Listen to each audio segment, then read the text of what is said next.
every year. Grandkids, cousins, pretty much everyone gets together. Even great-grandma Coco. And the winner is... Luchadora Coco! I tell her pretty much everything. I used to run like this, but now I run like this. It's just way faster. Life sounds like... Miguel, eat your food.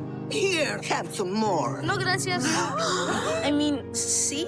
That's what I thought you said. Dia de los Muertos has begun. It's the one night of the year our ancestors can come visit us. I thought it might have been one of those made-up things. I was just... But Tonight is about family. I am not like the rest of my family. There's something that makes me different. Great-great-grandfather, I want to be a musician, just like you. All right, who's in there? I'm sorry. Welcome to the land of your ancestors. Miguel? We're your family. You're skeletons. You're alive! You gotta get home before sunrise, or you'll be stuck here forever. Ugh. Security! Hurry, come on. It's showtime!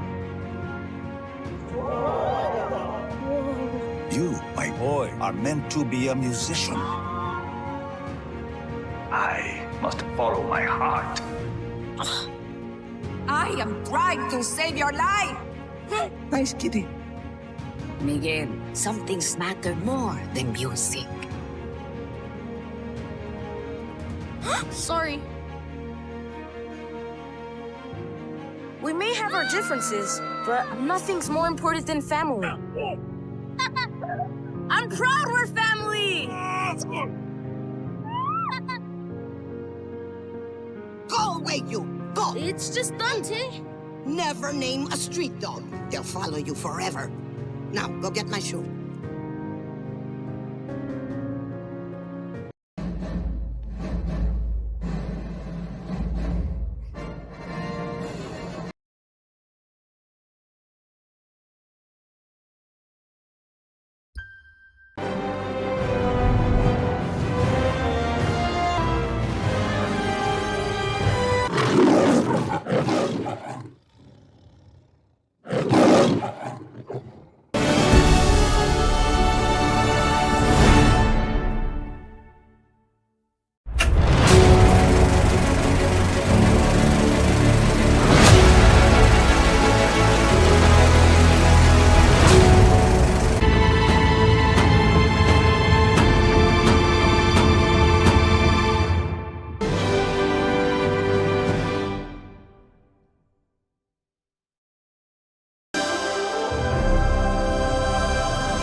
What if a single guitar could unlock the secrets of the afterlife?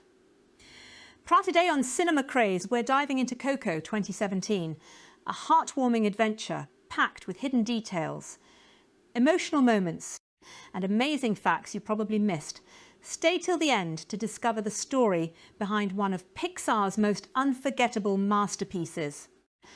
Coco is a 2017 American animated fantasy comedy drama movie made by Pixar Animation Studios for Walt Disney Pictures. The film was directed by Lee Unkrich and written by Adrian Molina and Matthew Aldrich. The voice cast includes Anthony Gonzalez, Gael Garcia Bernal, Benjamin Bratt, Alana Ubach, Renee Victor, Anna Ophelia Murguia, and Edward James Olmos. The story follows a 12-year-old boy named Miguel, who lives in Mexico and dreams of becoming a musician. One day, he is accidentally taken to the land of the dead, where he begins an exciting journey. There, he looks for help from his late musician great-great-grandfather so he can return home, reunite with his family, and end his family's long-standing ban on music. The idea for Coco was inspired by the Mexican holiday called Day of the Dead. Pixar started working on the project in 2016. To make the film as authentic as possible, director Lee Unkrich, Adrian Molina, and several members of the production team travelled to different parts of Mexico to learn more about its culture, traditions, music, and celebrations. Their research helped them create a world that felt real and respectful. The film's music was composed by Michael Giacchino, who had previously worked on several other Pixar movies. With a production budget estimated between $175 million and $225 million, Coco became the first movie with such a large budget to feature a mainly Latino cast in the leading roles. Coco had its world premiere on October 20, 2017 at the Morelia International Film Festival in Morelia, Mexico. It was released in Mexican theatres the following week, just before the Day of the Dead celebrations, and later opened in the United States on November 22, 2017. The movie received widespread praise from both critics and audiences. People especially loved its beautiful animation, talented voice cast, memorable music, colourful visuals, emotional storytelling, and respectful representation of Mexican culture. Coco was also a huge success at the box office, earning more than $814 million worldwide and becoming one of the highest-grossing animated films of its time. The movie won 2 Academy Awards and many other major awards. It was also selected by the National Board of Review as the Best Animated Film of 2017. Due to its popularity and lasting impact, a sequel titled Coco 2 is currently being developed. Plot in the Mexican town of Santa Cecilia, a young woman named Imelda marries a man who loves music.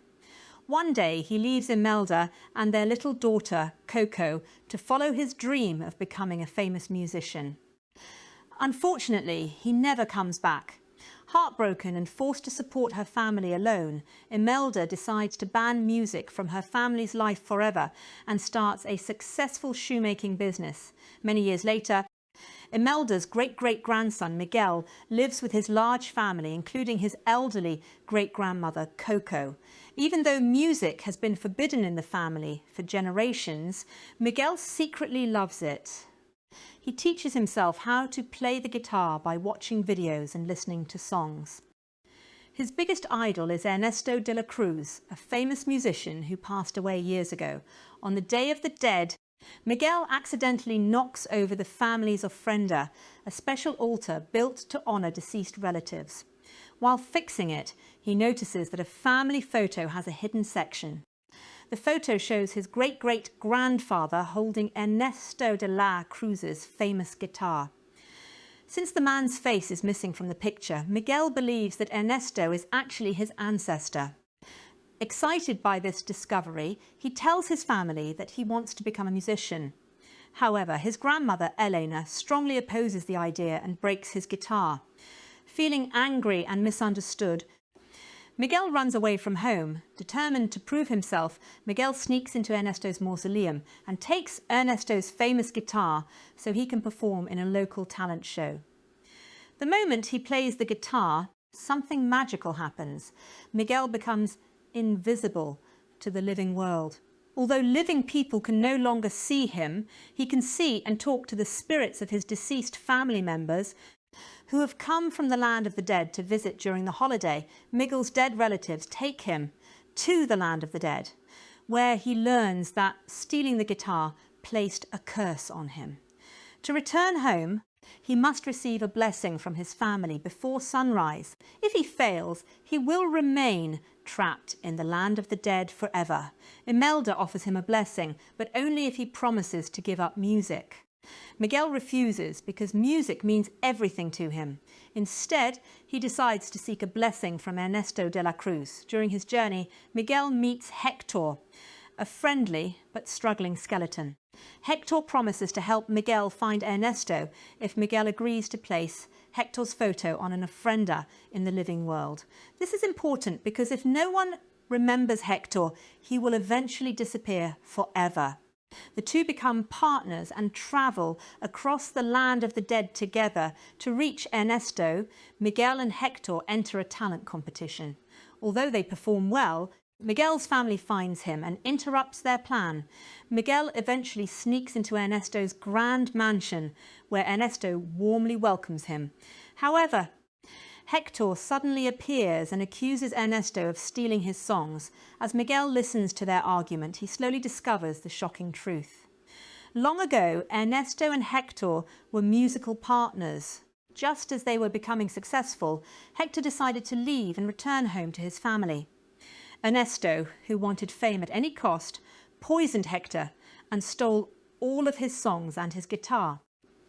He then claimed the music as his own and became famous because of it. When Miguel learns the truth, Ernesto worries that his secret will be exposed. He takes Hector's photo and orders guards to throw Miguel and Hector into a deep pit. While trapped there, Hector reveals an important secret. His daughter was Coco. This means that Hector, not Ernesto, is Miguel's real great-great-grandfather. Miguel and Hector are eventually rescued by Miguel's family. Miguel tells everyone the truth about Ernesto's crimes. Although Imelda is still upset with Hector for leaving long ago, she agrees to help clear his name. Together, the family sneaks into Ernesto's big concert to recover Hector's photo and expose the truth. During the concert, Ernesto's crimes are revealed to the audience. Everyone learns that he stole Hector's music and caused his death. The crowd quickly turns against Ernesto. In the chaos that follows, Ernesto is struck by a giant bell, repeating the same accident that caused his death in real life. Unfortunately, Hector's photo is lost during the confusion.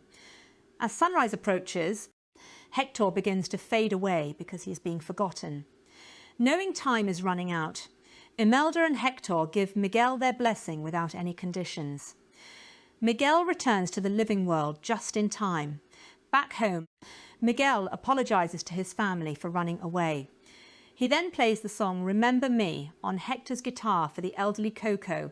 The music awakens her memories and she begins singing along.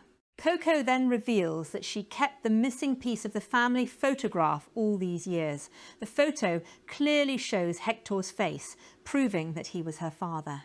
She also shares stories and memories about him, ensuring that he will never be forgotten. With the truth finally known, Miguel's family understands the importance of music and family history. They lift the ban on music, and Miguel is free to follow his passion. 1 year later, Miguel proudly shows his baby sister the family ofrenda. It now includes photos of both Hector and Coco, who has recently passed away. Letters that Hector wrote to Coco also prove that Ernesto stole his songs, restoring Hector's rightful place in history. In the land of the dead, Hector, Imelda, Coco, and the rest of the family happily reunite and visit the living world. Miguel celebrates by performing music for both his living and deceased relatives, bringing the family together through love, memory and song. The voice cast of Coco, 2017, a landmark in Latino representation, a historic all-Latino voice cast when Pixar Animation Studios set out to bring Coco to life. The creative team made a deliberate and historic decision to assemble an entirely Latino voice cast. Directed by Lee Unkrich, Toy Story 3, and co-directed by Adrian Molina, the film became the first Pixar production to feature an exclusively Latino ensemble. This was not a gimmick or a marketing strategy. It was a considered artistic commitment to authenticity, reflecting the Mexican cultural heart of the story. The result was a voice cast of remarkable depth and texture, blending celebrated veterans of film and television with newcomers and drawing from Latin American talent across generations. Co-director Adrian Molina summed up the ethos behind the casting when the full ensemble was announced. Our voice cast is incredibly talented, helping to shape our eclectic group of characters. Each actor has told us they find something relatable in this film, so they're finding it easy to capture the heart of this story. It's all about family, so we hope that these characters will resonate with everyone. Anthony Gonzalez as Miguel Rivera At the centre of Coco is 12-year-old Miguel Rivera, a boy from the fictional Mexican town of Santa Cecilia who dreams of becoming a musician against his family's long-standing ban on music. Giving voice to Miguel is Anthony Gonzalez, who was himself around 12 years old when the film was completed. His casting came through an extensive and unusual process. The production team had originally worked with a different child actor for what is known as the scratch role, a temporary voice used during early development. That actor had aged considerably over the film's long production cycle, eventually reaching 17 or 18 years of age, and his voice had changed too much to continue. Rather than shortcutting to a well-known name, Pixar embarked on a multinational search involving hundreds of young candidates before landing on Gonzalez. His warm, natural delivery and ability to convey emotional depth without veering into sentimentality made him an ideal anchor for the story. Gonzalez's performance drew favourable comparisons to the best of Pixar's tradition of casting young voices, a tradition that includes John Morris as Andy across all 3 Toy Story films and Mary Gibbs as Boo in Monsters. Inc. Gael Garcia Bernal as Hector is the soul of Coco in more ways than one. A charming, scheming, warm-hearted skeleton stranded in the land of the dead, he becomes Miguel's unlikely guide and companion, and his secrets drive the film's emotional climax. To voice this character, Pixar turned to Gael Garcia Bernal, the Mexico-born actor renowned across global cinema and television. By the time Coco was released, Garcia Bernal was at a high point of international recognition. He had won a Golden Globe for Best Actor in a television series for his role as Rodrigo in Amazon's Mozart in the Jungle in 2016. His theatrical and musical background, combined with his natural authority and charm, gave Hector a layered quality, mercurial on the surface, quietly devastating underneath. Garcia Bernal brought fluency in both the comedic and tragic registers the role demanded, and his genuine Mexican identity lent further cultural grounding to the character. Benjamin Bratt as Ernesto de la Cruz. Hector is the emotional core of the story. Ernesto de la Cruz is its glittering illusion, a deceased superstar musician whom Miguel worships as his hero and suspected ancestor. Ernesto occupies a double role, idol and villain. Voicing him is Benjamin Bratt, an Emmy-nominated actor whose career spans decades of prominent film and television work. Bratt is widely known for his role as Detective Ray Curtis on NBC's Law & Order and Dr. Jake Riley on ABC's Private Practice. Crucially, he was not new to voice acting when he took on Coco. He had previously lent his voice to animated features including Cloudy, With a Chance of Meatballs and Despicable Me 2. His performance as Ernesto balanced the idol's dazzling charisma with the sinister vanity lurking beneath, making the character's later revelations all the more effective. Alana Ubach as Mama Imelda Rivera, Miguel's great-great-grandmother, is the formidable matriarch who set the music ban in motion generations ago. Far from a simple antagonist, she is a woman of profound dignity and suppressed grief, the emotional engine of the film's resolution. Alana Ubach, known for her work in both film and television across a career spanning the 1990s and beyond, voices Imelda with a powerful combination of authority and vulnerability. Ubach's performance was widely praised for its range. Imelda must be feared and obeyed, yet ultimately pitied and loved. The voice work required Ubach to convey command without coldness and to deliver the film's most emotionally devastating moments, particularly in the third act, with complete conviction. Her performance stands as one of the finest in the entire film. Renee Victor as Abuelita Miguel's living grandmother, known simply as Abuelita, is the formidable enforcer of the Rivera family's music ban in the present day. She is fiercely protective, quick with a slipper, and entirely convinced of her own righteousness, a comedic force in the film's early scenes. Renee Victor, an actress with a long history of character roles in film and television, brings irresistible energy to the role. Her abuelita is funny without being a caricature, grounded in the recognizable type of the uncompromising grandmother whose love is expressed through discipline. Ana Ofelia Murguia as Mama Coco, the film's title character. And its most quietly devastating presence is Mama Coco herself, Miguel's elderly great-grandmother. Ancient, frail and drifting in and out of clarity, she connects the film's present to its past in a way that only becomes fully understood in the final scenes. Voicing her is Ana Ofelia Murguia, a celebrated Mexican actress with credits including Amazon's Mozart in the Jungle and the film Bandidas. Murguia's performance is extraordinarily restrained, which makes the film's climactic scene, in which Miguel plays her the song her father once sang to her, utterly shattering. The role required almost nothing in terms of dialogue for most of the film, but everything in terms of presence and emotional weight.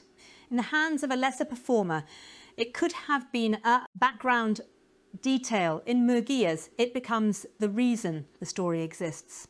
Jaime Camil as Papa Miguel's father, Papa Enrique Rivera, is a kind and gentle shoemaker who has fully embraced the family tradition and hopes his son will too.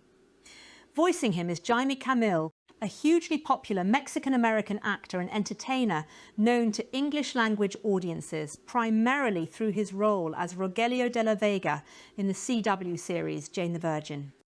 Camille's warmth and natural comedic instincts serve the character well, and his easy rapport with Gonzalez's Miguel gives their scenes together a genuine familial texture. Alfonso Arau as Papa Julio Alfonso Arau, a true legend of Mexican cinema, voices Papa Julio, Miguel's late great-grandfather and one of the first family members he encounters in the land of the dead. Arau's career as an actor, director and producer spans decades. He is perhaps best known internationally as the director of Like Water for Chocolate and A Walk in the Clouds, as well as his acting role in Three Amigos. His presence in the cast brought genuine historical and cultural weight to the ensemble.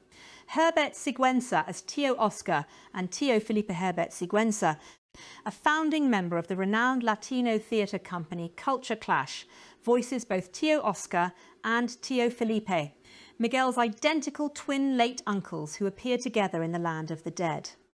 The conceit of a single actor voicing both twins is used to comic effect, and Sigüenza navigates it with ease.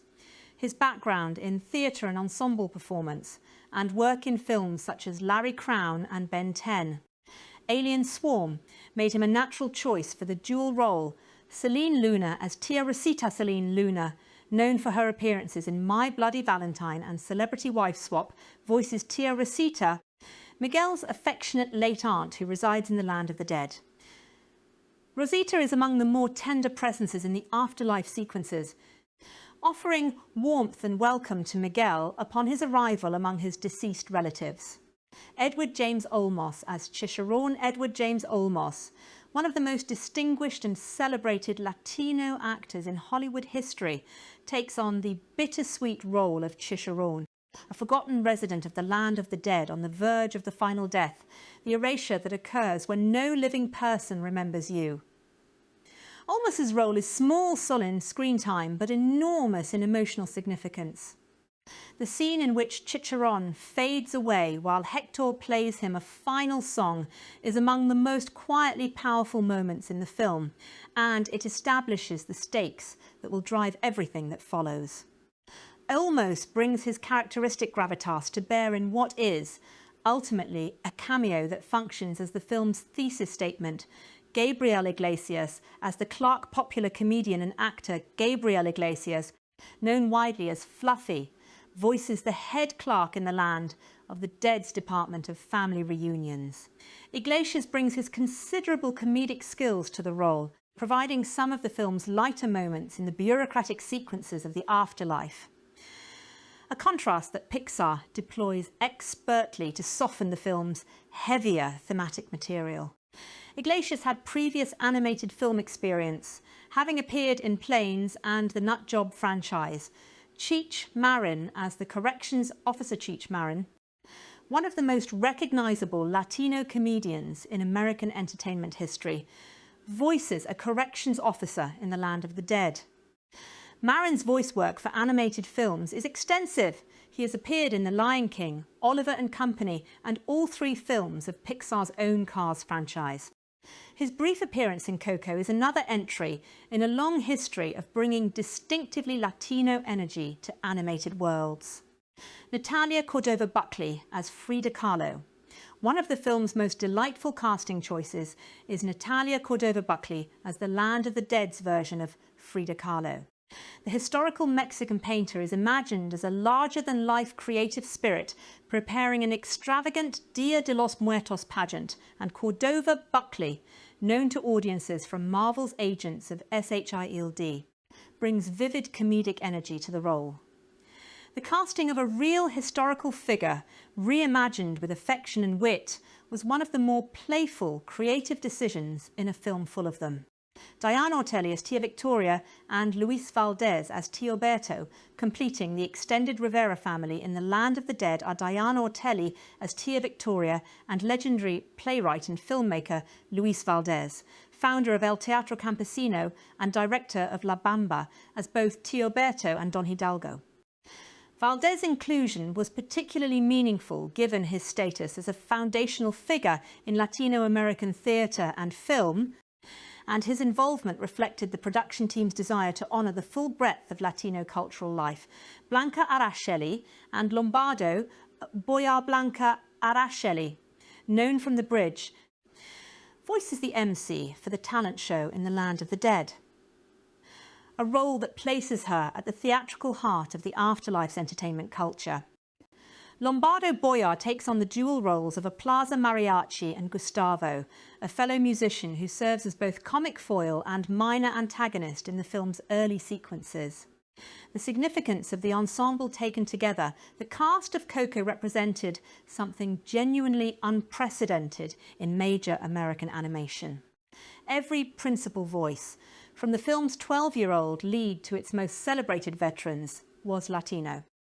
The ensemble ranged from icons of Mexican cinema like Alfonso Arau and Ana Ofelia Murguia to American-raised performers like Alana Ubach and Renee Victor, from internationally acclaimed dramatic actors like Gael Garcia Bernal to beloved comedians like Gabriel Iglesias and Cheech Marin.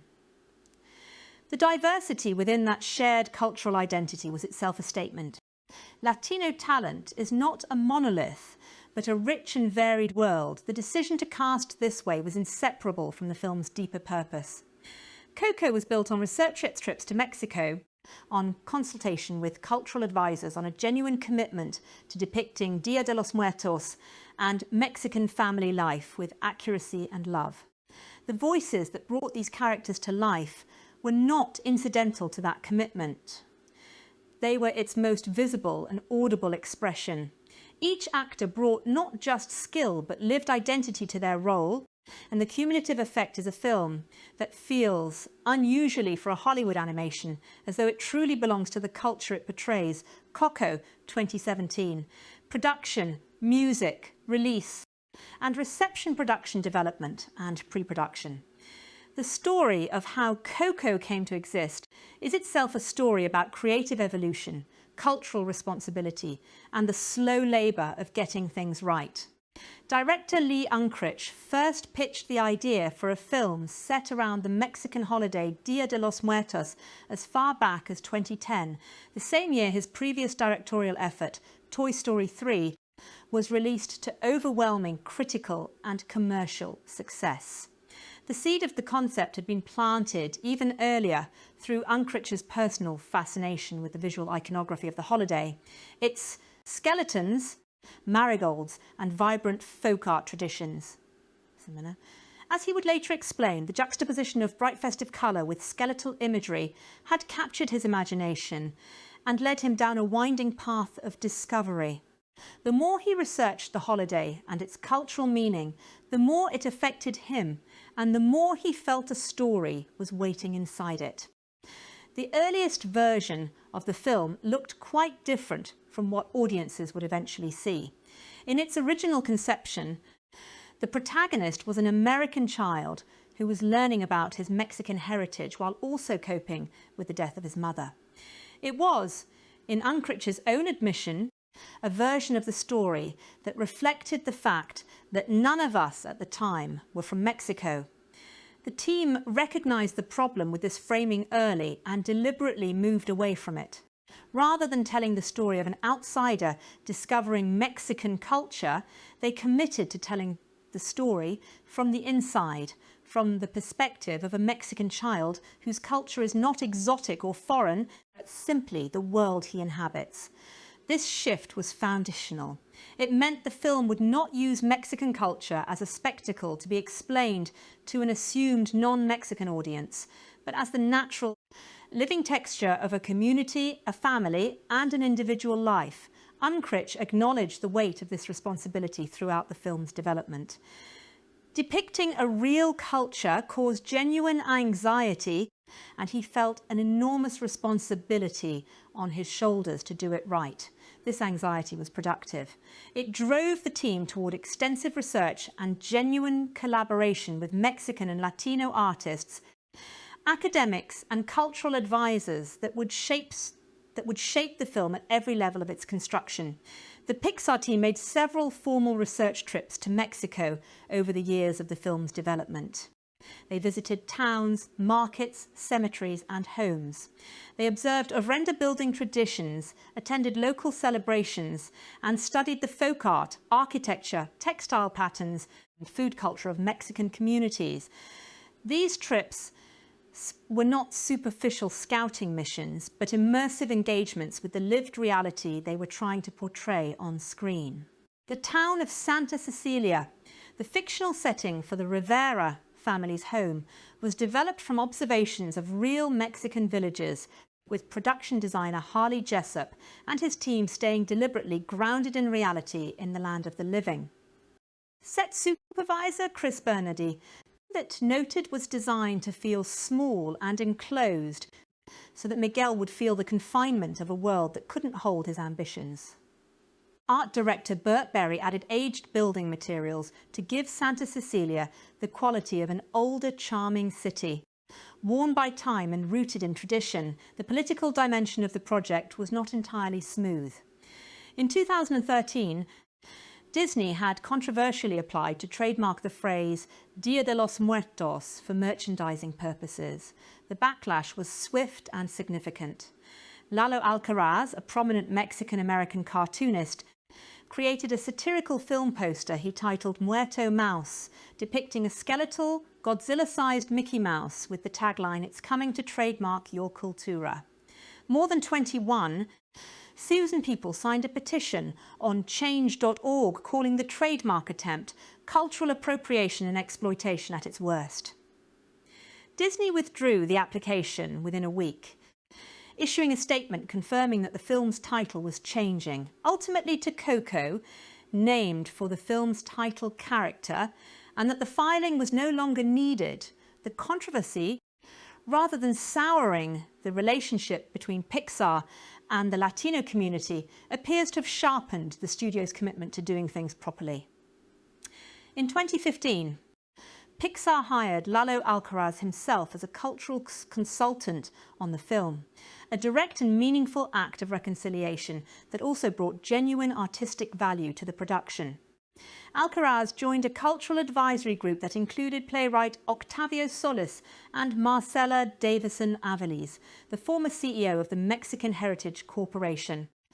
This group worked alongside the filmmakers to review story decisions, character design, cultural details, and the film's overall treatment of Mexican traditions. Their involvement was not ceremonial.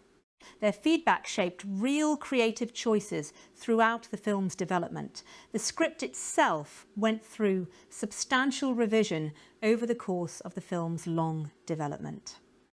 Uncritch found writing it the toughest nut to crack. Earlier drafts of the story, in which the protagonist was still known as Marco rather than Miguel, featured different rules for how the boy would return from the land of the dead. In one version, he had to physically run across the bridge that connects the two worlds before sunrise. Another early draft included a peculiar curse. Miguel's family members would involuntarily break into song every time they tried to speak normally, an attempt to incorporate music naturally into a story where music is explicitly banned. These ideas were ultimately discarded in favour of cleaner, emotionally cleaner storytelling. They illustrate how much the film's foundations were tested and rebuilt before the final version took shape. The film's animation officially began on April 13, 2016, when Unkrich announced the start of production. In the same year, writer Adrian Molina, who had been working on the story, was promoted to co-director, a credit that reflected the depth of his involvement in shaping the film's creative DNA. Casting and voice acting one of the most consequential creative decisions in Coco's production was the commitment to an entirely Latino voice cast. This was the first major animated film with a 9-figure budget, ultimately costing between $175 million and $225 million to make such a commitment. With a budget of that scale, studio logic often pushes toward the broadest possible marquee names, regardless of cultural fit. Pixar and Disney chose a different path. At the centre of the film is 12-year-old Miguel Rivera, voiced by Anthony Gonzalez. Gonzalez had first auditioned for the role at the age of 9 and was confirmed in the role 2 years later, following an extensive multinational search involving hundreds of child performers. The search itself was complicated by a practical necessity. The film had originally worked with a different child actor for what is known in animation as the scratch role, a temporary voice used during story development. That actor had aged considerably over the film's prolonged development, eventually reaching 17 or 18, and his voice had changed beyond what the role required. Gonzalez became his replacement, and his warmth and emotional authenticity made him the ideal voice for the film's young hero. Gonzalez connected personally with the character's dilemma. Miguel and I both know the importance of following our dream, and we know the importance of following our tradition, he said during the film's promotion. The original scratch actor, Emilio Fuentes, was not entirely left out. He was given a small role voicing a tourist character, Gael Garcia Bernal, the Mexico-born actor who had recently won a Golden Globe for Best Actor in a television series for his role as Rodrigo in Amazon's Mozart in the Jungle. Voices Hector, the charming, melancholy, and ultimately heartbreaking skeleton who becomes Miguel's guide and companion in the land of the dead. Disney officials closely monitored Garcia Bernal's movements and expressions during his recording sessions and used this observational data to help animate Hector's physical performance, giving the character a distinctively expressive quality that reflected its voice actor's physical habits and gestures. Benjamin Bratt voices Ernesto de la Cruz, the legendary dead musician who serves first as Miguel's idol and later as the film's villain. Bratt described the character as the Mexican Frank Sinatra, a larger-than-life persona of swagger and charisma. On the advice of the filmmakers, Bratt immersed himself in videos of equivalent Mexican screen legends, including Jorge Negrete and Pedro Infante, to understand the particular type of romantic, theatrical, masculine stardom that Ernesto represents. Bratt found personal resonance in the role, noting a physical and temperamental resemblance to his own father, and approached the character partly as a tribute to him. Alana Ubach's voice work as Mama Imelda drew on deeply personal sources. Imelda's voice was influenced by Ubach's own aunt, whom she described as a profound influence in her life and the matriarch of her family. Ubach said the film gave respect to one quality that all Latin families across the universe do have in common, and that is giving respect and prioritizing the importance of family. Ana Ofelia Murguia, a celebrated Mexican actress, voices the fragile and beloved Mama Coco herself. The character demanded extraordinary technical filmmaking. Christian Hoffman, the film's character supervisor, noted that all the intricate detail in Coco's aged face was not modelled in the traditional sense, but created using special software to generate separate layers of detail which were then applied to the face through a shader. The character model was built at higher than usual resolution to achieve the hundreds of individual wrinkles that give her face its extraordinary expressiveness. The extended cast included a remarkable range of Latin American talent. Alfonso Arau, the legendary Mexican director and actor of Like Water for Chocolate and Three Amigos, as Papa Julio. Edward James Olmos as Chicharron, a forgotten soul on the verge of the final death. Jaime Camil of Jane the Virgin as Miguel's gentle father. Comedian Gabriel Iglesias as the bureaucratic head clerk of the Land of the Dead's Department of Family Reunions. Cheech Marin as a corrections officer. Luis Valdez, the founder of El Teatro Campesino and director of La Bamba, as Tioberto. Natalia Cordova Buckley as a delightful version of the historical painter Frida Kahlo, and Herbert Sigüenza, founder of the Latino theatre company Culture Clash, in the dual role of identical twin uncles Tio Oscar and Tio Felipe. Even the film's one departures from its all-Latino rule was handled with characteristic care. John Ratzenberger, who had voiced a character in every Pixar feature film since the studio's founding, is not Latino, but Unkrich was reluctant to break the tradition. Ratzenberger was given a single-word role, a dentist named Juan Ortodoncia, as a quiet acknowledgement of the studio's history that did not compromise the film's casting commitment. Filming and animation, the technical ambitions of Coco were among the most demanding in Pixar's history. The film's core challenge was its central setting. The Land of the Dead is not simply a different location, but a fundamentally different visual world with its own physical logic, architecture, lighting and population of skeletal characters that had never been animated at this scale before. Unkrich and his team committed to a principle of maximum visual contrast between the land of the living and the land of the dead. Santa Cecilia was deliberately designed to be relatively muted and grounded, its colour palette drawn from the washed earth tones of real Mexican towns, its architecture modest and worn. This restraint was strategic. It existed to make the Land of the Dead's explosion of colour more overwhelming and magnificent when Miguel first arrives. As Unkrich described, given the holiday and the iconography, we knew the Land of the Dead had to be a visually vibrant and colourful place, so we deliberately designed Santa Cecilia to be more muted. The Land of the Dead itself was conceived as a vertical city of towers, a direct contrast to the horizontal flatness of Santa Cecilia, crammed with light, colour, movement, and an elaborate transportation system connecting its many levels.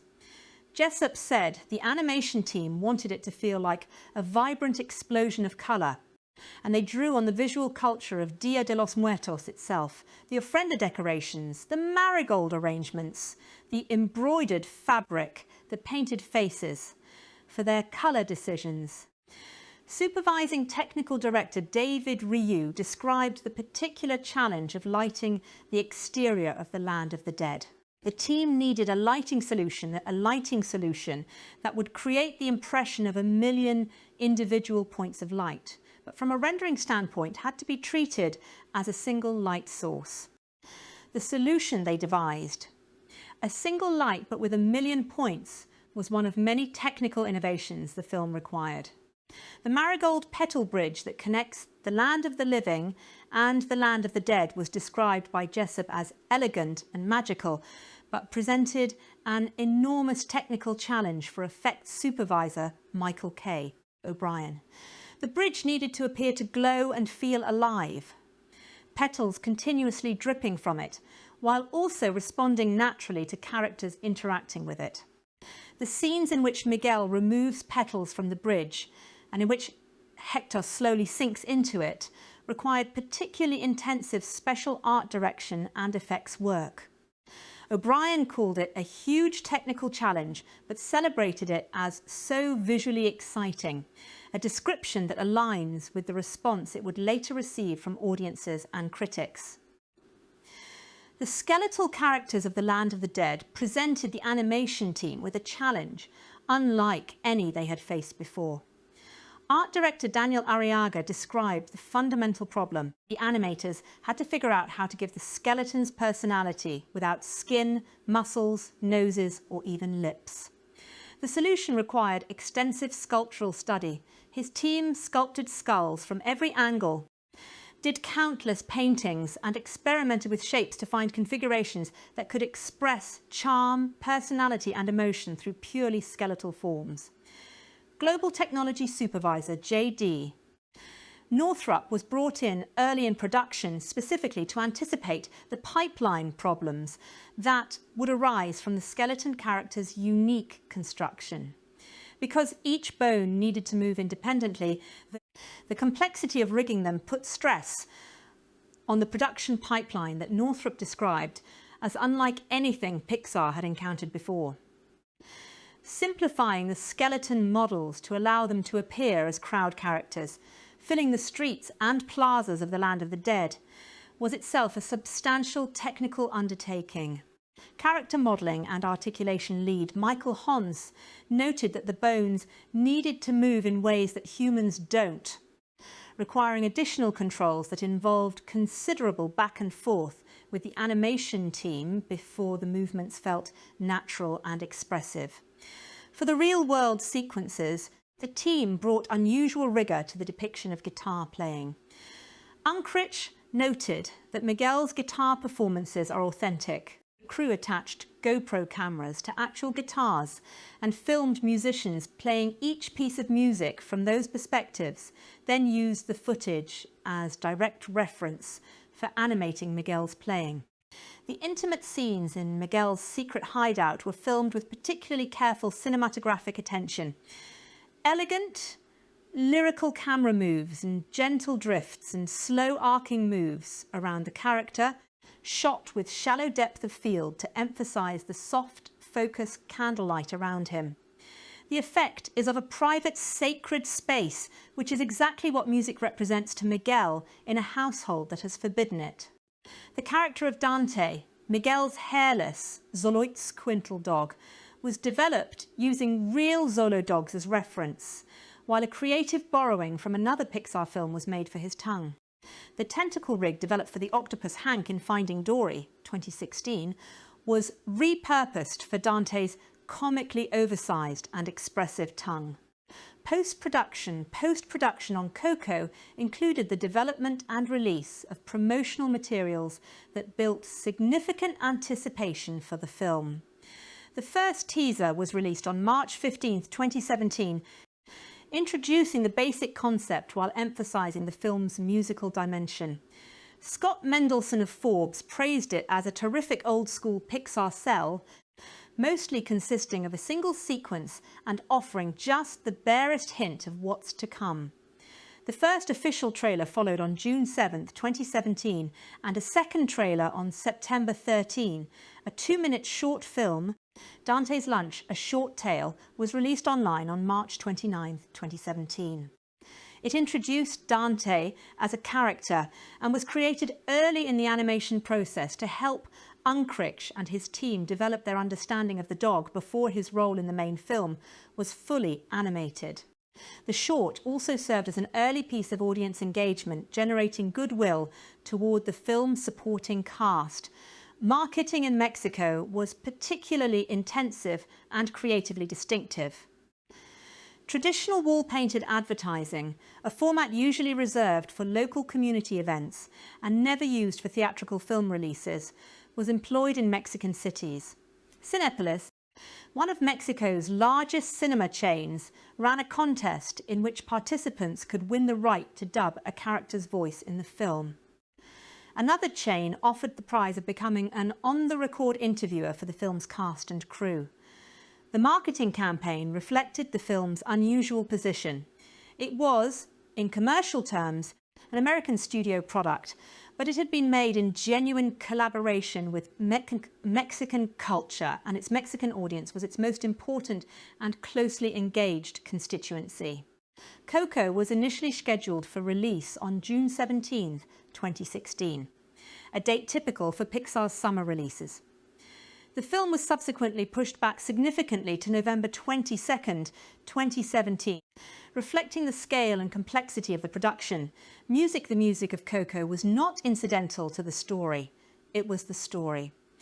The film's central conflict, its deepest themes, and many of its most important revelations are all expressed through song, which made this construction of the musical dimension of the film as creatively consequential as any other aspect of its production. To achieve the necessary richness and authenticity, the production took what Disney described as a three-pronged approach to the music. A single central song written by established songwriters known for their work in Disney animation, a collection of original songs composed specifically for the story, and an orchestral score that would weave the film's musical world together. The central song of the film, Remember Me, was written by Robert Lopez and Kristen Anderson Lopez, the husband and wife songwriting team who had previously written the music for Frozen 2013, including Let It Go. Their involvement in Coco was a significant creative commitment. Remember Me needed to function in multiple contexts within the film's narrative. It appears first as a grandiose, show-stopping performance piece sung by Ernesto de la Cruz in his theatrical prime, an anthem of fame and legacy. Later, it reappears as a gentle, intimate lullaby that Hector once sang to his daughter Coco. And finally, in the film's climactic scene, Miguel plays a quiet, aching version of it for the elderly Mama Coco, awakening her fading memory. The song is required to carry entirely different emotional registers across these appearances, which demanded both compositional skill and dramatic sensitivity from Lopez and Anderson Lopez. Outside the main film, Remember Me was released as a duet by real-world artists. The American R&B singer Miguel and the Mexican singer-songwriter Natalia Lafourcade recorded a version together, with Lafourcade's vocals recorded at Estudios Futura in Mexico City. Lafourcade also recorded a solo Spanish-language version titled Recuerdam. These recordings expanded the song's life beyond the film and introduced it to audiences who might encounter the music before seeing the movie. The other songs in the film were written by co-director Adrian Molina and composer Jermaine Franco. Franco, a Mexican-American composer and orchestrator originally from Texas, brought both technical facility and cultural authenticity to the task. Her approach to the songs was rooted in specific Mexican musical traditions, the jarocho style of Veracruz, mariachi, bolero, cumbia, and the harmonic and rhythmic conventions of various regional forms. Un Poco Loco, the cheerful, slightly chaotic number performed by Miguel and Hector in the Land of the Dead talent show, draws on San Jarocho rhythms and gives Garcia Bernal a musical showcase that complements his physical performance. The world es mi familia, Miguel's declaration of musical purpose before a vast audience blends the character's emotional journey with the energy of the Land of the Dead's crowd. Proud Corazon, the film's final song, written by Molina, functions as a joyful resolution of the film's themes of family, memory and belonging. The film also incorporates a traditional Mexican folk song, La Llorona, performed in a haunting version by Alana Ubach as Mama Imelda. The song, associated with the legendary weeping woman of Mexican folklore, is used in a sequence that has no equivalent in the film's main story, but serves as a powerful expression of Imelda's grief and suppressed longing. The inclusion of a pre-existing traditional piece alongside the original songs was a deliberate choice to root the film in actual musical heritage rather than creating an entirely artificial musical world. The score was composed and conducted by Michael Giacchino, who had previously worked on several Pixar films including Ratatouille 2007, Up and 2009, and Inside Out 2015. Giacchino actively campaigned for the opportunity to score Coco, and his enthusiasm for the project was matched by the scale of his musical ambition for it. The score draws extensively from Latin musical traditions, mariachi instrumentation, flamenco guitar, marimba, and bolero rhythm structures. while deploying the full resources of a large orchestra recorded at the Eastwood scoring stage at Warner Brothers. The result is a score of unusual textural variety, capable of moving from the folk-flavoured intimacy of Miguel's guitar, playing to the architectural grandeur of the Land of the Dead's concert sequences. The complete soundtrack, released on Walt Disney Records, runs over 70 minutes and contains 11 songs from various artists alongside 27 pieces of original score by Giacchino. The full ensemble of musicians involved in the recording reflects the breadth of Giacchino's orchestral approach, with strings, brass, woodwinds and an extensive array of Latin percussion instruments. Theatrical release Coco had a layered release strategy that reflected both the film's cultural significance and the practical realities of Disney's global distribution. The film received its world premiere on October 20th, 2017 at the Morelia International Film Festival in Morelia, Mexico, a decision that was clearly symbolic. Holding the premiere in Mexico, rather than at the usual Hollywood industry screenings, was an acknowledgement that the film's primary cultural constituency was Mexican, and that the most important audience for its opening was not the American press, but the people whose traditions it depicted. The festival premiere was followed by a general theatrical release in Mexico the following week, notably timed to coincide with the weekend immediately before Dia de los Muertos, allowing audiences to see the film while the holiday itself was either approaching or in progress.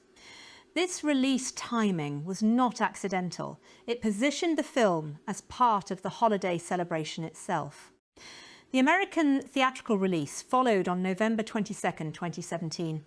The Thanksgiving holiday, in 3D across 3,987 theatres. This is one of the most coveted release windows in Hollywood, traditionally reserved for films expected to perform strongly with family audiences. The film had originally been scheduled for release on June 17, 2016, but was pushed back by over a year to allow the production to be completed properly. One distinctive aspect of the American theatrical run was the inclusion of a 21-minute animated featurette, Olaf's Frozen Adventure, produced by Walt Disney Animation Studios, as a companion piece before the main feature. This arrangement, a limited-time offering through December 7, 2017, positioned Olaf's Frozen Adventure ahead of its originally planned broadcast premiere on ABC on December 14, 2017. From a structural standpoint, this made Coco the first Pixar film since Toy Story 1995, not to be accompanied by one of the studio's own animated short films, as the featurette was a Disney animation rather than Pixar production. While the arrangement was initially met with some criticism from audiences who felt the featurette was longer than expected, it did not meaningfully damage the film's commercial performance. Coco also became Pixar's first venture into virtual reality, with the development of a VR game companion to the film. A precedent-setting move that reflected the studio's awareness of the expanding landscape of interactive entertainment and its potential as a complementary medium for animated storytelling. Home media. The home media release of Coco was handled by Walt Disney Studios Home Entertainment and rolled out in early 2018. Digital download and high-definition streaming options became available on February 13, 2018, giving audiences the ability to purchase or rent the film through digital platforms roughly 3 months after its theatrical opening. The physical media release followed shortly afterward on February 27, 2018, with the film available on DVD, Blu-ray and 4K Ultra HD Blu-ray. The home video performance was exceptional. The film generated revenue of $72.8 million from home video sales, with approximately 8 million units sold. This figure made Coco the 4th best-selling home video title of 2018, a remarkable result for a film released in the preceding year's Thanksgiving season, and one that reflected the depth of its audience engagement. Films that connect emotionally tend to be purchased rather than merely rented, And Coco's position in the top 5 of the year's home video sales suggests a level of audience attachment consistent with the kinds of personal and family significance that critical accounts attributed to it. Later, digital distribution milestones continued to extend the film's reach. A sing-along version featuring on-screen lyrics was released on Disney Plus on September 16, 2022, introducing the film's songs to a new generation of streaming viewers and offering long-term fans an enhanced way to engage with the musical elements that had made the film so distinctive. As part of Disney's 100th anniversary celebrations in 2023, Coco was re-released theatrically in the United States between September 15 and September 28, pairing it with Walt Disney Animation Studios' Moana 2016 in what was framed as a celebration of the studio's legacy of culturally grounded storytelling. The Latin American re-release ran from October 26 to November 1, again timed to coincide with Dia de los Muertos, the same strategic alignment that had marked its original Mexican release in 2017. Reception box office Coco was a commercial triumph of the highest order, ultimately grossing $814.3 million worldwide against a production budget of $175 to $225 million. Of this total, $210. $4 million was earned in the United States and Canada, with the remaining $603.8 million coming from international markets. The Mexican box office performance was extraordinary and unprecedented. The film opened in Mexico on October 27, 2017, nearly a full month before its American release, and immediately set records. Its opening weekend gross of $9. $3 million was the biggest opening weekend ever for an original animated film in the territory and the biggest debut for any animated film in Mexico outside the summer movie season. In its second weekend, the film earned $10.8 million.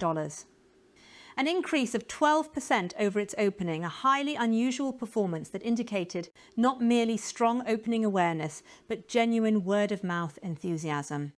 By this point, it had become the fastest animated film ever to reach the 10-day milestone in Mexican box office history. The film's trajectory in Mexico continued to be extraordinary. By the end of its third weekend, its cumulative total had reached MX $792 million, approximately $41.4 million, making it the highest-grossing animated film and the second highest-grossing film of all time in Mexico in local currency, surpassed only by the Marvel Cinematic Universe's The Avengers 2012. On November 15, 2017, while the film was still running in wide release in Mexico and had not yet opened in the United States, it surpassed The Avengers to become the single highest-grossing film in Mexican box office history. This was a result without precedent. A film by an American studio set in Mexico with an all-Latino cast had become the highest-grossing film of all time in the country whose culture it depicted. By the film's final accounting, Mexico had contributed $57.8 million to its worldwide total, the second largest single territory contribution to the film's gross after China. In the United States and Canada, Coco opened on November 22, 2017, to a 5-day Thanksgiving gross of $72.9 million and a 3-day opening weekend of $50.8 million. These figures placed it as the fourth biggest Thanksgiving opening weekend in box office history, behind 3 fellow animated films: Toy Story 2, 1999, Moana, 2016, and Frozen, 2013. The previews on Tuesday night generated $2.3 million, falling between Disney's own recent November releases, Moana at $2.6 million and The Good Dinosaur at $1.3 million. The film maintained strongholds in subsequent weeks. In its second weekend, it dropped 46% to $27.5 million, a smaller drop than comparable Pixar and Disney releases, including Moana, Frozen, Tangled, and The Good Dinosaur. It topped the domestic box office chart for a third consecutive weekend, grossing $18.5 million with a 33% drop, a hold comparable to Moana's performance the previous year. By topping the chart 3 weekends in a row, it became only the 4th film of 2017 to accomplish this feat, alongside Split, The Fate of the Furious and The Hitman's Bodyguard. Its run at the top was eventually ended by Star Wars, The Last Jedi, in its 4th weekend, but the film remained commercially viable well into January 2018. The Chinese box office performance was arguably the most surprising element of the film's global commercial story. Analysts had projected a modest Chinese gross of $30 to $40 million for a film built around a Mexican cultural holiday with no particular recognition in the Chinese market. Instead, Coco opened to $18. $2 million in its first 3 days in China, the second highest opening ever for a Disney or Pixar animated release in the territory, behind only Zootopia 2016. The film then increased by 148% in its second weekend, an almost unheard of performance that reflected viral word of mouth and a strong emotional response from Chinese audiences to the film's themes of family, memory and intergenerational connection. By its second weekend, Coco had become the highest-grossing Pixar film ever released in China, nearly doubling the previous record held by Finding Dory, 2016. By its 5th weekend, it had become the second highest-grossing animated film of all time in China, behind only Zootopia. China ultimately contributed $189. $2 million to the film's global total, its single largest international market. Other significant international markets included Japan, $41.4 million, France, $33.2 million, the United Kingdom, $26.1 million, South Korea, $25.9 million, Spain, $21.4 million, Argentina, $17.6 million, Italy, $14.4 million, and Germany, $12.3 million. The breadth of the film's international performance was remarkable, given that it was built around a culturally specific Mexican holiday.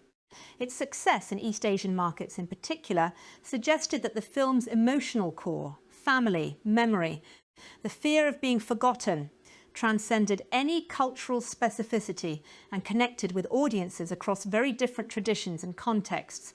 At the time of its release, the film's $814. $3 million worldwide gross made it the 15th highest grossing animated film in box office history.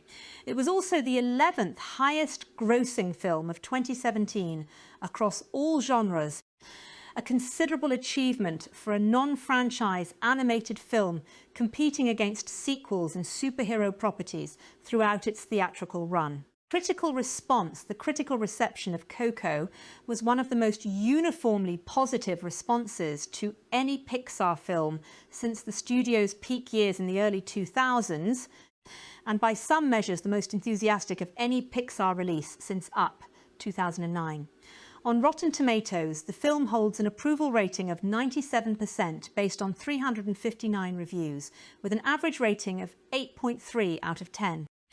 The critical consensus formulated by the site reads, Coco's rich visual pleasures are matched by a thoughtful narrative that takes a family-friendly and deeply affecting approach to questions of culture, family, life and death. On Metacritic, which assigns a weighted average score to reviews, the film received 81 out of 100 based on 48 critic assessments, a rating classified as indicating universal acclaim. Audience response was equally strong.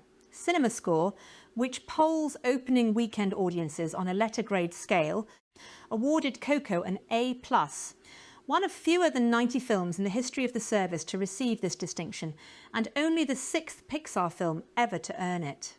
The previous Pixar film to achieve an A+ from CinemaScore had been Up, 8 years earlier in 2009.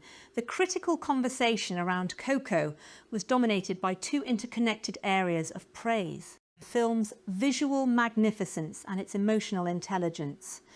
Visually, reviewers across publications were consistently astonished by the design of the Land of the Dead.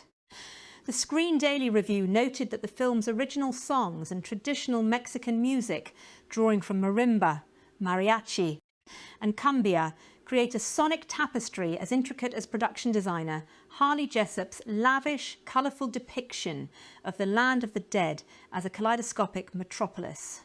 The film was praised for its ability to create a world that felt simultaneously fantastical and logically consistent, a place with rules, bureaucracy, architecture and social hierarchy, as well as breathtaking visual beauty. Critics noted that the colour contrast between the muted earth tones of Santa Cecilia and the dazzling iridescence of the land of the dead was among the most effective uses of colour contrast in animated film history. Emotionally, the film's critical reception was even more rapturous. Metacritic aggregated reviews that called the film a classic said it was Pixar's most musical and arguably most magical film yet, and described it as having heart that's overflowing with love, poignancy, humour, colour and music.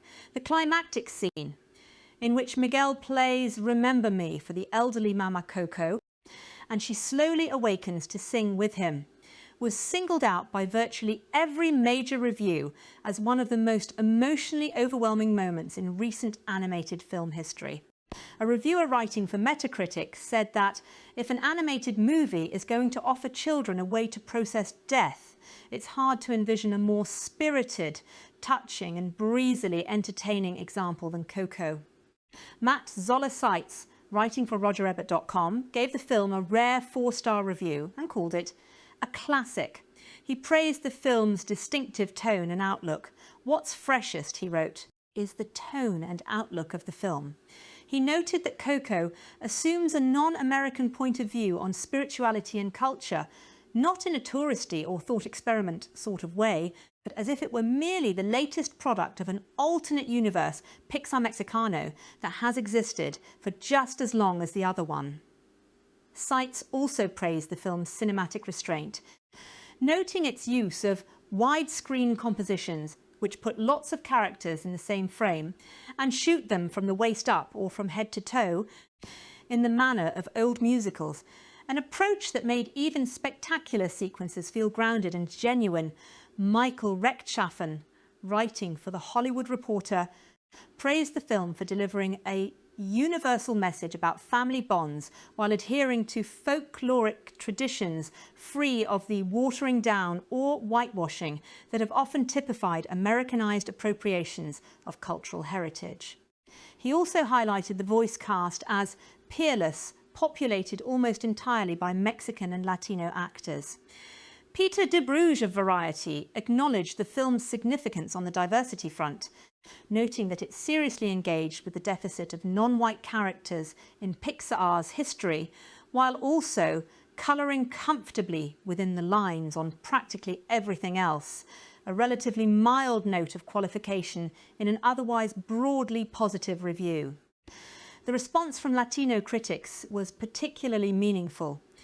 Writing for the culture publication Remezcla, a Mexican Salvadoran American critic observed that Mexican audiences brought to the film an additional burst of pride that piles on top of the rapturous feeling that comes from being entertained.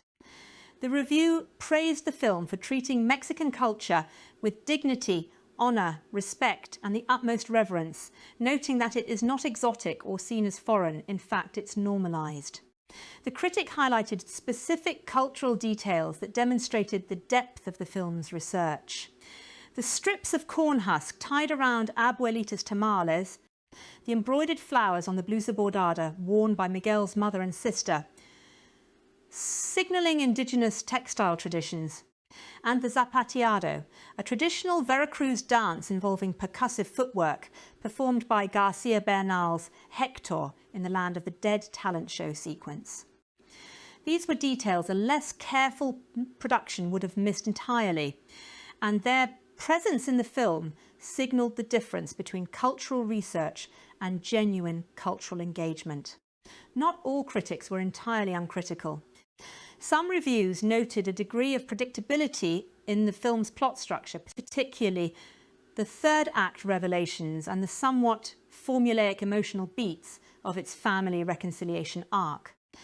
Peter de Bruges' note about the film colouring within the lines gestures at this critique. But the near-universal consensus was that the film's emotional execution was sufficiently powerful to transcend any structural conventionality, and that the cultural specificity of its world gave even familiar story movements fresh meaning and weight. Awards and accolades the awards recognition that followed Coco's release amounted to one of the most decorated seasons in Pixar's history. The film's awards run was anchored by 2 wins at the 90th Academy Awards ceremony, held on March 4, 2018, Best Animated Feature and Best Original Song for Remember Me. In the latter category, won by songwriters Kristen Anderson Lopez and Robert Lopez. These 2 Oscar victories placed the film alongside Pixar's most celebrated work at the 75th Golden Globe Awards. Coco received 2 nominations and won in the Best Animated Feature Film category, a recognition shared with and historically contested by films from DreamWorks and Illumination. Making a Pixar win far from certain in advance, the film's impact at the BAFTA Awards was equally decisive. It won the BAFTA Award for Best Animated Film at the 71st British Academy Film Awards, adding British critical recognition to its American and international awards presence. Critics' Choice Movie Awards bestowed 2 prizes on the film, Best Animated Feature and Best Song for Remember Me. The Annie Awards, which represent the animation industry's own specific recognition of achievement in the field, were perhaps the most definitive measure of the film's technical and artistic standing within the discipline. Coco led the 45th Annie Awards with 13 nominations and won a record-breaking 11 of them, the most wins in a single year in the Annie Awards history. Among these 11 wins were Best Animated Feature Film, outstanding date back from the 1980s, for directing in an animated feature production, Outstanding Achievement for Writing in an Animated Feature Production, and Outstanding Achievement for Voice Acting in an Animated Feature Production for Anthony Gonzalez. The National Board of Review named Coco the Best Animated Film of 2017 and included it on its list of the 10 best films of the year across all categories, a distinction that places it within the broader conversation about cinematic excellence rather than solely within the genre of animation. The New York Film Critics Circle, the San Francisco Film Critics Circle, the Producers Guild of America, and the Washington, D.C. Area Film Critics Association all recognise the film as the best animated feature of its year. Michael Giacchino's score received particular recognition in the music categories of the awards season, including nominations from the International Film Music Critics Associations and other music-specific bodies that acknowledge the unusual richness and cultural authenticity of the film's musical world. The cumulative awards pick confirmed what the critical and commercial reception had already suggested. Coco was not merely a successful animated film, but a genuine cultural event, a work that had managed the extraordinarily difficult task of producing a commercially accessible, emotionally resonant, and culturally authentic representation of a living culture, and of doing so with sufficient technical brilliance and narrative intelligence to satisfy both the audiences for whom it had the deepest personal meaning and the much broader global audiences who encountered it without that cultural proximity. In the years since its release, Coco has continued to be recognised as a landmark in the history of animated film. One of the clearest demonstrations that Pixar's commitment to emotionally complex, culturally grounded storytelling can produce films that matter beyond the cinema and that connect with human experience in ways that outlast any particular theatrical season. Disney's Pixar is a force of nature. In a year where most of the animated films have failed to wow audiences, this studio has released my 2 favourite animated films of the year. I thought that this summer's Cars 3 was a great improvement over the previous 2 films in the franchise. It had wonderful messages about being a good mentor and believing in yourself. Coco, however, exceeded my expectations and is now my pick not only for the Best Animated Film of 2017, but is a shoo-in to win the Academy Award for Best Animated Film. The Coco tells the story of Miguel, a young Mexican boy who dreams of playing music but is banned from doing so due to his family's past. It is explained in the film that Miguel's great-great-grandfather was a talented musician that left his great-great-grandmother and daughter, Coco, to pursue his career. Because of this, Miguel's family has a strong dislike for music and musicians. Still determined to pursue his dream, Miguel goes into town to join various mariachi members in a talent show. However, after his grandmother destroys his only guitar, Miguel breaks into the mausoleum, where the guitar of his idol, Ernesto de la Cruz, is featured on display.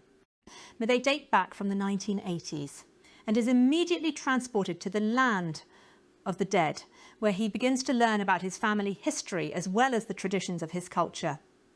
When I first saw the trailer for Coco, I immediately thought about The Book of Life, which was released by Fox back in 2014. As a huge fan of that film, I was unimpressed with most of the marketing for Coco, as it just seemed like something that was done already. However, I was incredibly surprised to see that Coco is a lot different than Book of Life. During Miguel's journey, the film digs deep into the history of Mexican culture. The film, while being incredibly heartfelt, beautiful and entertaining, will educate the viewer about Mexican traditions. The story showcases the importance of their celebrations, their music, and how family is such a big focus on their culture. Coco works so incredibly well because it doesn't try to talk down to the audience. Yes, this is a family film, but the directors know what they are talking about in terms of the traditions. They aren't worried about explaining everything to the audience, but instead have told a story that once you leave the theatre will inspire children and adults to research the culture to understand it better. There are scenes where the characters speak Spanish without any subtitles presented. Some of the music choices, such as La Llorona, are iconic songs that are deeply rooted in Mexican culture. I appreciate the level of detail that went into this film, and I love that as an animated film, it didn't try to sugarcoat everything, which as a result will hopefully ignite a conversation between children and their parents. Directors Lee Unkrich and Adrian Molina, who also co-wrote the film with Jason Katz and Matthew Aldrich, bring to life an animated adventure that is filled with colours and explores Mexican culture. The way that Miguel learns about his family's history is unique, and as a result will surely keep audiences invested and engaged from beginning to end. The scenes in the land of the dead are breathtakingly beautiful, as are the scenes among the living. The attention to detail that these two directors are able to present to an audience with an animated film is just spectacular. You can tell that Unkrich and Molina truly embraced the culture and wanted to pay tribute to it while also creating a film that was entertaining and heartwarming. The story itself is filled with such interesting and well-rounded characters. Miguel is a great protagonist and someone that is very easy to get behind. He is a child, so going on this journey with him as he learns about his heritage, as well as his family's roots, feels incredibly genuine. It is an animated film, but in a lot of ways, you feel like you watching a child use his imagination to explore and understand where he comes from, along with the traditions that shape him as a person. The entire cast is great, and I think everyone has their moment to shine, but for me, the standout of the film was Hector, voiced by Gael Garcia Bernal. When Hector as a character is introduced, the film goes from being a good film to being a great one. Hector as a character adds so much depth, emotion and heart to film, but also adds to Miguel's story. The relationship between the two is also very special, but I don't really want to go into detail as it will spoil a good portion of the film. Where I think Coco Ultimate succeeds is how it brings everything together in the end. The ending offers a real emotional payoff, which will bring almost everyone to tears before the credits begin to roll. The film really ties everything together, which is why the ending works so well to create such an emotional response from the audience. We spend about 110 minutes with these characters and we learn about them and where they came from. We learn about the traditions and how much of an impact family has on each of their lives. It is pretty remarkable to watch. It is pretty remarkable. It's an animated film that make audiences feel emotional while also making them think and open their heart and mind to accepting and understand a culture that they may know very little about. Coco is going to win the Academy Award for Best Animated Film at next year's Oscars. I don't have any doubt in my mind about that and feel that the film will strike a chord with audiences of all ages. Coco is yet another example of what makes Disney and Pixar so special. As a studio, they take pride in their work and are just masters in storytelling and animation. They have the unique ability to create characters and tell stories that are timeless while they speak to everyone, regardless of age, sex, or creed. Coco is destined to be another Pixar classic.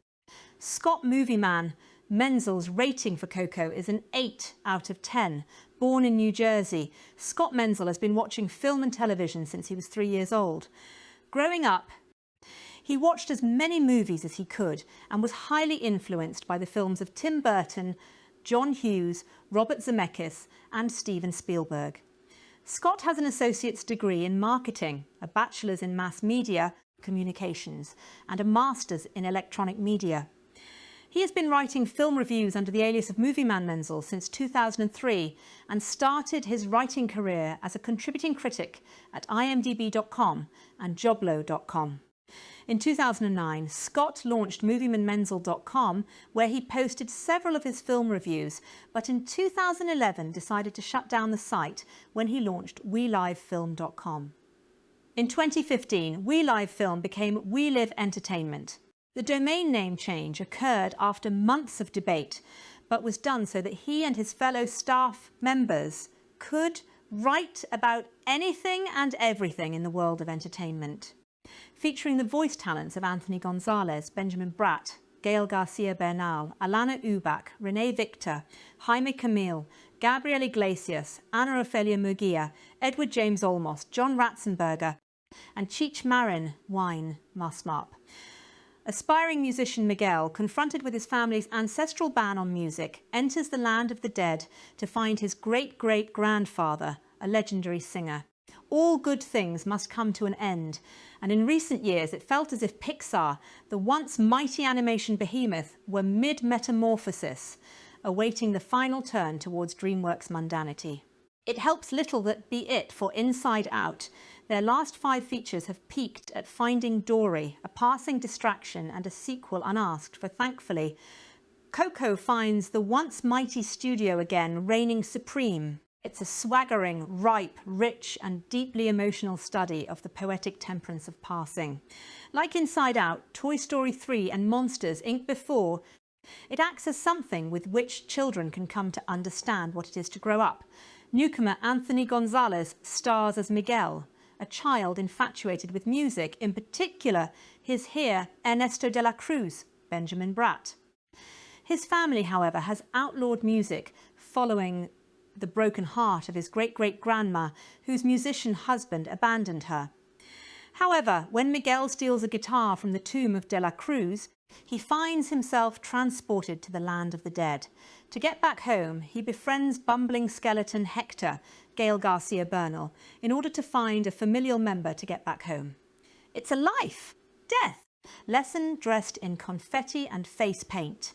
There's a Studio Ghibli vibrancy to the animation, and it errs ever towards the psychedelia of early Disney, at times reminiscent of Dumbo's dream sequences. Candles glow in such a way, Barry Lyndon-era Kubrick would turn green with envy, and there's almost something distracting about the lifelike streets of Mexico. Pixar have long been the forerunners of animated technology, and Coco finds them at the absolute pinnacle. Pixar have long created characters that have felt worn in, damaged, but entirely real. Miguel's lust for music and his family's dismissal of him is moving and allows the plot to open to those that surround. Each family member adds a wealth of ripe emotion to Miguel's ultimate quest, and his dog sidekick, Dante, too, gets to have his moment in the spotlight whilst avoiding the annoyance of Scrat. There's also Remember Me, a ditty that hangs long in the mind and evolves throughout the film, taking on different meanings as and when the film so chooses. It's a Disney classic in the making. Everything feed back into Pixar's understanding of what it is to be a child. If Inside Out gave children an understanding of the fact that it's okay to feel sad, and Toy Story 3 was a study of growing up, Coco is their most mature. It's a study of loss whilst avoiding the trap of saccharin. But it's more than that. It allows children to understand that as long as there is someone to remember you by, your legacy will survive. Coco is a triumph. The story of a Mexican boy stuck in the land of the dead uses familiar Disney tropes, but feels fresh thanks to a combination of humour, music and emotion. The superficial checklist for a Disney animation usually contains an important moral lesson, a wacky animal sidekick, an asexual romance, and at least one frantic chase scene. But buried underneath the bright colour palette often lies a bittersweet tone and a surprisingly deft examination of grief. In films from Bambi to The Lion King to Frozen to, most notably, Up, slapstick antics have sat alongside impactful stories of loss, adding rich emotional texture to a light canvas and teaching a younger audience about death without employing a heavy hand. In Coco, the studio's latest collaboration with Pixar, the dead have never been so present, quite literally. The story follows Miguel, a Mexican boy who aspires to be a musician, yet in his family, all forms of music are banned. The reason for this extreme mandate can be traced back to his great-great-grandmother, who was abandoned by her singer-songwriter husband so he could follow his dreams, and then instilled a hatred of music in following generations as a result. When the annual Day of the Dead comes about, Miguel rebels from those around him and inadvertently finds himself trapped on the other side, an exciting yet dangerous world inhabited by those who have crossed over. He must try to find his way back to the living while also proving his musical talents. If it all sounds a bit ramshackle, well, for a while it kind of is. As with some of Pixar's other original films, such as Inside Out and Wall-E, there's a complex universe to set up, and within the first 15 minutes of Coco, we're bombarded with exposition. But there's a trademark slickness that sells it, and while recognisable tropes are present, there's something warm and comforting about their familiarity, and it helps that they play out within such fantastical, fresh-feeling surroundings. The Land of the Dead is one of Pixar's most visually ambitious worlds yet, a breathtaking vision of interconnected neon-lit boroughs, based loosely on Guanajuato in central Mexico. Its inhabitants are able to cross over to the world of the living if, on the Day of the Dead, someone chooses to pay tribute to them with a photograph while their existence on the other side collapses once all memory of them fades in the real world.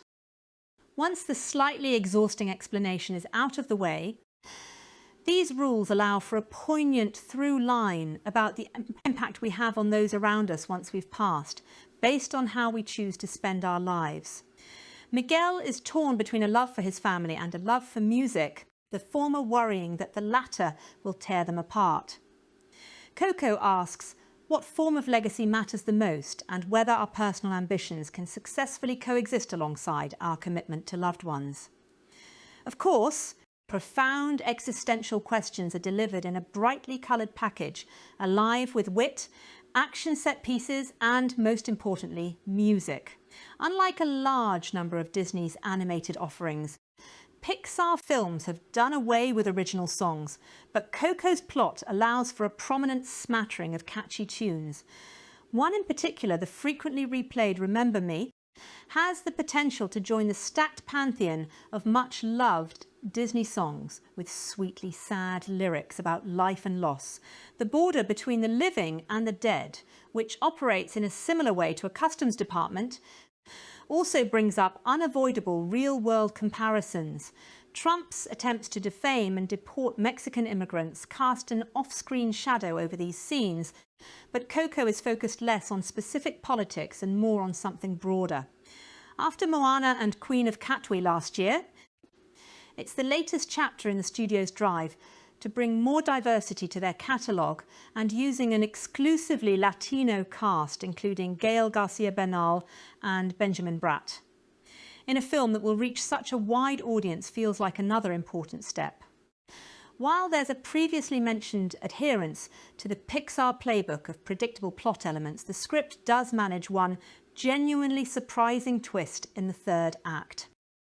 As the final stretch approaches, there's also the requisite tug at the heartstrings, although it's delivered with such devastating delicacy that even steely viewers will find themselves moist-eyed. Coco is a rousing, affecting, fun and much-needed return to form after underwhelming Finding Nemo and Cars sequels, and will help to ensure that Pixar's legacy remains intact. Coco is a Pixar movie. That means it has a formula. There's a uniquely colourful world, featuring an outcast who enters that world on an adventure in order to learn the value of family and believing in himself. We've been there before. Pixar has been there before.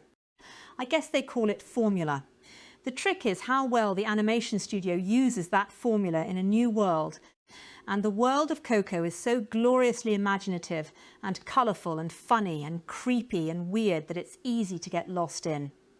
It's one of the best movies they've ever made for big screen, mouth agape viewing. The thing is gorgeously mounted and so funny and fun that you barely realise you're being set up to bawl your eyes out until it's happening and you can't control it. Not me, of course. I don't cry at movies, obviously. But I'm sure someone will. This time, the plucky outsider who becomes a hero is Miguel, Anthony Gonzalez, a young boy who feels a passion for music in his bones, but is cursed to live in a family that won't let him even listen to the stuff due to a family tragedy a few generations back. Miguel is determined, though. He studios the videos of an old mariachi movie star named Ernesto de la Cruz, Benjamin Bratt, with hopes to win a local mariachi contest on the Day of the Dead. Things go wrong, though. Through a series of strange circumstances, Miguel finds himself crossing over to the land of the dead, where he's pursued relentlessly by his dead relatives who want to send him back. Miguel wants to find his hero de la Cruz, convinced that he might actually be part of his family. Along the way, he hooks up with a slapstick, silly skeleton named Hector, who agrees to help Miguel if he can offer help on the other side. You see, those who live in the land of the dead only exist in the afterlife as long as their relatives remember them. Hector is about to be forgotten and needs Miguel to make sure his long-lost daughter in Land of the Living does not forget him. Woo! By the typically stripped-down narrative specialists over at Pixar, that's a lot of ground to cover just to set up the story. It introduces not just a fantastical world to the audience, but an entire culture, and does so with grace and respect. Co-directors Lee Unkrich and Adrian Molina were careful to honour mythology of the Day of the Dead, and as a result, it's already a massive hit down in Mexico.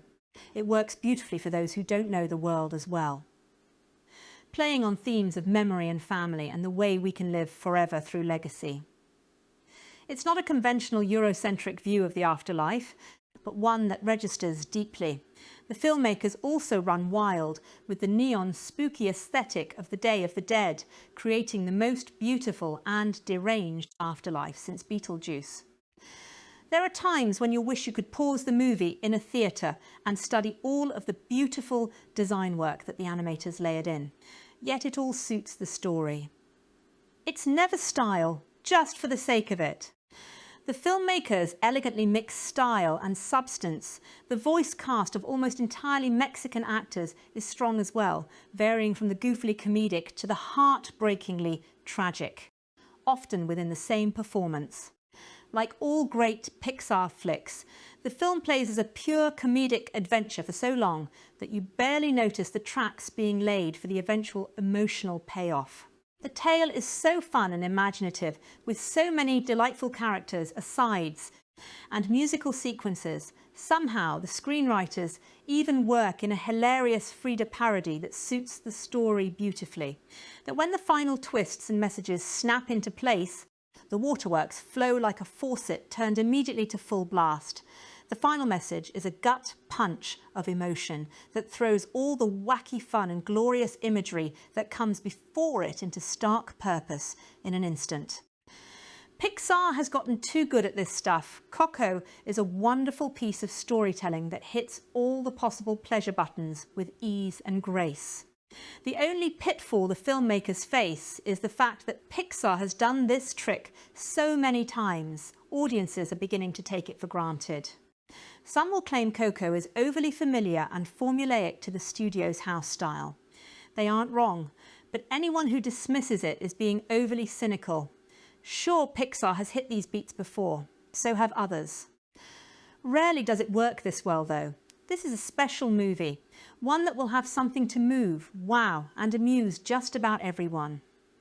Isn't it nice when Pixar commits to an original idea rather than sequels? It's almost as if they should be focused on that rather than cranking out Cars movies until the end of time. Worth a thought anyway. A cynic could be forgiven for initially dismissing Pixar's colourful Coco as a charming but prosaic diversion, a skeleton whose flashy costume can't quite hide the fact that it's been assembled from the ossified remains of Disney properties past. It's true that Coco hits a few too many familiar beats, particularly in its opening minutes, which play like Moana en Español, Impossible Dream, Disapproving Family, Doofy Animal Sidekick, questionable cultural sensitivity and all. But though it's got conventional bones, Coco also has, if you'll pardon the extension of this metaphor, real heart and soul. It's a well-plotted story shot through with inventive humour and appealing melancholy, one that fully deserves the tears it's bound to coax from wistful parents. All that and the doofy dog actually brings down the house. His name is Dante and he is a very good boy. After a brief but rousing mariachi-flavoured rendition of When You Wish Upon a Star, we meet our young hero, Miguel, voiced by the sprightly Anthony Gonzalez, a Mexican boy torn by the type of dilemma that could exist only in a Disney film. Miguel yearns to be a famous musician like his idol, the fictional and deceased crooner Ernesto de la Cruz. Unfortunately, his family can't abide music ever since his great-great-grandfather abandoned his great-great-grandmother decades ago to pursue his own dreams of stardom. It's a simplistic setup that gets complicated nicely when Miguel steals away on Dia de Muertos, sneaks into De La Cruz's mausoleum and borrows his hero's signature guitar. His innocent act of thievery transforms Miguel into a sort of living ghost, capable of interacting with the ancestral spirits that flood into his hometown each Day of the Dead, all styled like Calacas, the holiday's trademark fancily dressed skeletons. Before long, he's spirited away to the land of the dead, a vivid and only slightly morbid metropolis accessible by a gorgeously animated bridge made of shimmering marigold petals. This vibrant urban sprawl, inspired by the colourful buildings of the real-life city of Guanajuato, is as marvellously imagined as the cerebral landscape of Inside Out or Monsters Inc.'s bustling Monstropolis. Another densely packed world of wonders that's both familiar. There's a scene about skeleton bureaucracy that kills, I swear, and otherworldly. Miguel soon sets off on a quest to find the undead De La Cruz, Benjamin Bratt, slick and preening, who's as famous in the afterlife as he was in life, and who holds the key to sending Miguel home. Along the way, Miguel is helped by a suave but lonely charlatan Calaca named Hector, a warm Gael Garcia Bernal, and hindered by the spirits of his own ancestors, who want the best for Miguel but still aren't too keen about the whole music thing. Speaking of which, Coco is not, alas, a full-fledged musical, though it does feature a smattering of serviceable numbers by a pair of songwriting teams, Jermaine Franco and Adrian Molina, and Robert Lopez and Kristen Anderson Lopez. None of them are earworms as memorable as Let It Go, but then again, how many songs are? Once all that exposition is finally over and done, Coco is free to flip merrily from set piece to dazzling set piece as Miguel encounters all manner of fantastical, authentically Mexican creations, multicoloured alebrijes. An exquisite cenote, the hilariously self-important spirit of Frida Kahlo. The action breaks only when Coco pauses to strategically drive home its big lesson. One that's not about loss so much as the thorny issue of legacy, and the price of chasing the sort of dreams that often consume animated characters. Miguel, pleading with the spectre of his great-great-grandmother, the one who was ditched by a musician all those years ago, articulates a portion of it near the end of the film. You don't have to forgive him. We shouldn't forget him. It's a surprisingly sophisticated theme for a kids' movie, and one Coco can't quite bring itself to embrace fully. Its final portion winds back that moral complexity thanks to a series of late-breaking plot revelations that excuse the sins of the past and allow Miguel to find his requisite happy ending without having to sacrifice his ambitions. For a long while, the movie also seems like it will be the rare children's tale without an obvious moustache-twirling villain, a refreshing change of pace, until a bad guy eventually does emerge, reducing a winsome adventure into a by-the-book battle between good and evil. But even if Coco ends up chickening out on those fronts, the film is still miles more mature than its most recent Pixar brethren, the sequels Cars 3 and Finding Dory. It also might be the studio's funniest creation since Finding Nemo in 2003. Thank Frida for that. Most importantly, Coco is overflowing with sincere empathy for its characters and respect for its Mexican setting, a reverence that is never forced and only occasionally feels pedantic. It's not a subtle movie, it's an uncommonly affecting one. A film that, like Pixar's best, manages to be whimsical and bone-deep all at once. Coco? What's that? That was my initial reaction when I first heard about Pixar's latest film. When my friend excitedly replied, "It's the new Pixar movie, Mesh!" I couldn't believe that Pixar had released something new without me knowing. Well, are you ready for a quick review? Keep reading. Spoilers ahead. I promise, not too many. Plot. Coco follows the journey of a young boy named Miguel Rivera, who belongs to a music-hating family in Mexico, determined to participate in a local talent show during Dia de Muertos. Miguel steals the guitar of his late idol, Ernesto de la Cruz, and is suddenly transported to the land of the dead. With only one night to return to the living world, Miguel must find his deceased family members, seek their help, and uncover the reason behind his family's deep-rooted aversion to music. Directed by Lee Unkrich, also known for Finding Nemo and Monsters, in Seafall. Coco hooked me from the very first scene with its stunning visuals, vibrant portrayal of Mexican culture, and a cast of incredibly well-developed characters. Miguel, the lead, might initially seem like your typical rebellious animated hero, following his heart against all odds. But as the story unfolds, he shapes up into his own unique character, with a journey that's both heartfelt and memorable. By the end, you can't help but remember him as the boy who discovered the true meaning of family in the land of the dead. Unkrich's direction is a masterclass in storytelling. He doesn't rush into the heavier themes of death and the complexities of parent-child relationships. Instead, he guides us through an adventure that's visually spectacular and peppered with humour. Seriously, those telenovela references are gold. There's a twist that completely took me by surprise, and I bet it'll catch many others off guard too. Coco carefully holds back its emotional punches until the final 10 minutes, but when they land, they hit hard. I saw this film with my ex, and let me tell you, it wasn't just him shedding tears. The entire audience was right there with us, moved by a story that felt as vibrant as it was deeply human animation, visual and music. It's truly gorgeous. Pixar once again lives up to its reputation with Coco, delivering a visual masterpiece.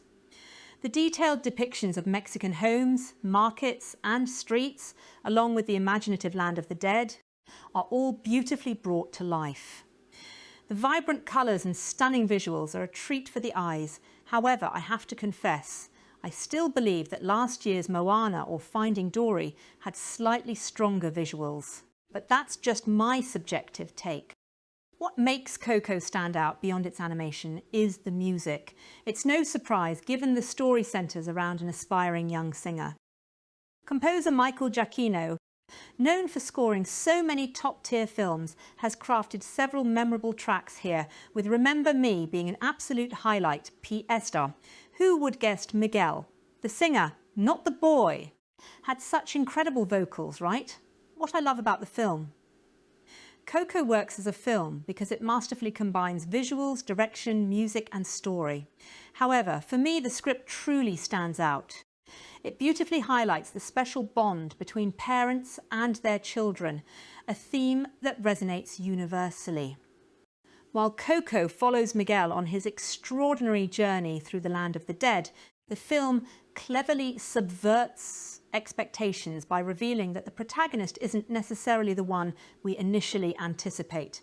Instead, it's Coco, Miguel's great-grandmother, whose story is profoundly intertwined with his own. Coco's belief that her father, Hector, abandoned her as a child led to her family's tragic decision to ban music from their lives. This generational trauma, rooted in the fear of emotional pain, serves as a poignant backdrop to Miguel's quest. The film's exploration of family history and its enduring impact on individuals highlights how our passions and identities are shaped by the stories of those who came before us. As Miguel embarks on his quest, the film cleverly intertwines the importance of remembering loved ones and honouring their legacies.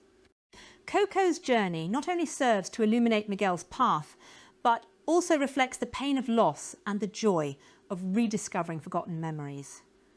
Her character embodies the emotional core of the film, reminding us that our family's stories live on through us. By the end, Coco will undoubtedly evoke thoughts of your own family, whether it be your parents, grandparents, miss you, grandma, or siblings. You might feel compelled to call your mum, hug your sibling, or even visit your grandparents once you leave the cinema. When was the last time a film had that profound effect on you? It's a poignant reminder that every story we carry shapes who we are, making Coco not just an adventure but a heartfelt tribute to familial love and remembrance. Conclusion: I won't be too picky. I recognise that Coco features the familiar archetype of the animated lead, the young kid who rebels to follow his heart, embarking on an adventure in a fantastical world. Yet this is precisely what we signed up for, and I genuinely enjoyed every moment. The film's emotional depth, particularly in its portrayal of family bonds, love and loss, adds layers that resonate deeply. The vibrant representation of Mexican culture also provides a unique backdrop, making the story feel fresh for its time. While some on the internet may argue that the plot bears similarities to the Book of Life, I found Miguel's character development and his relationships to be engaging and relatable. Plus, the stunning visuals and memorable soundtrack, especially songs like Remember Me, create an immersive experience that captivates the audience. In the end, while it may follow a familiar path, Coco manages to deliver an adventure that feels both meaningful and enjoyable.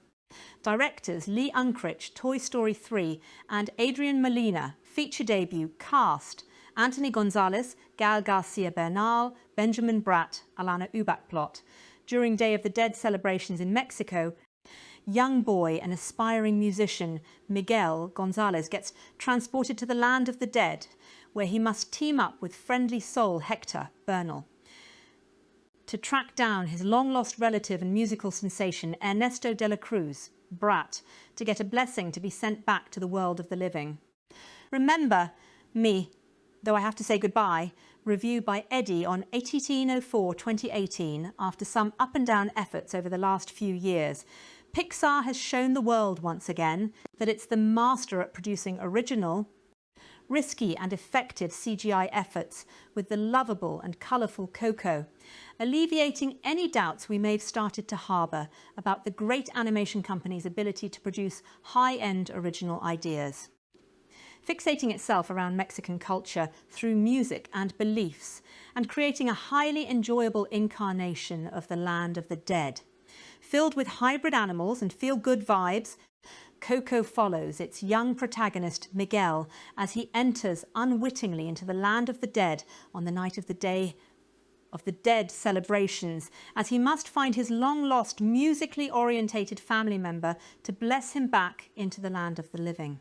It's a thoroughly enjoyable ride, and one that co-directors Lee Unkrich and Adrian Molina keep moving at a non-stop pace, but one in which they also aren't afraid to take time out in and contemplate some emotional and poignant musings on life and what it means to be alive and to be a part of a family, delivering classic Pixar messages that feel real and relative rather than forced and trite.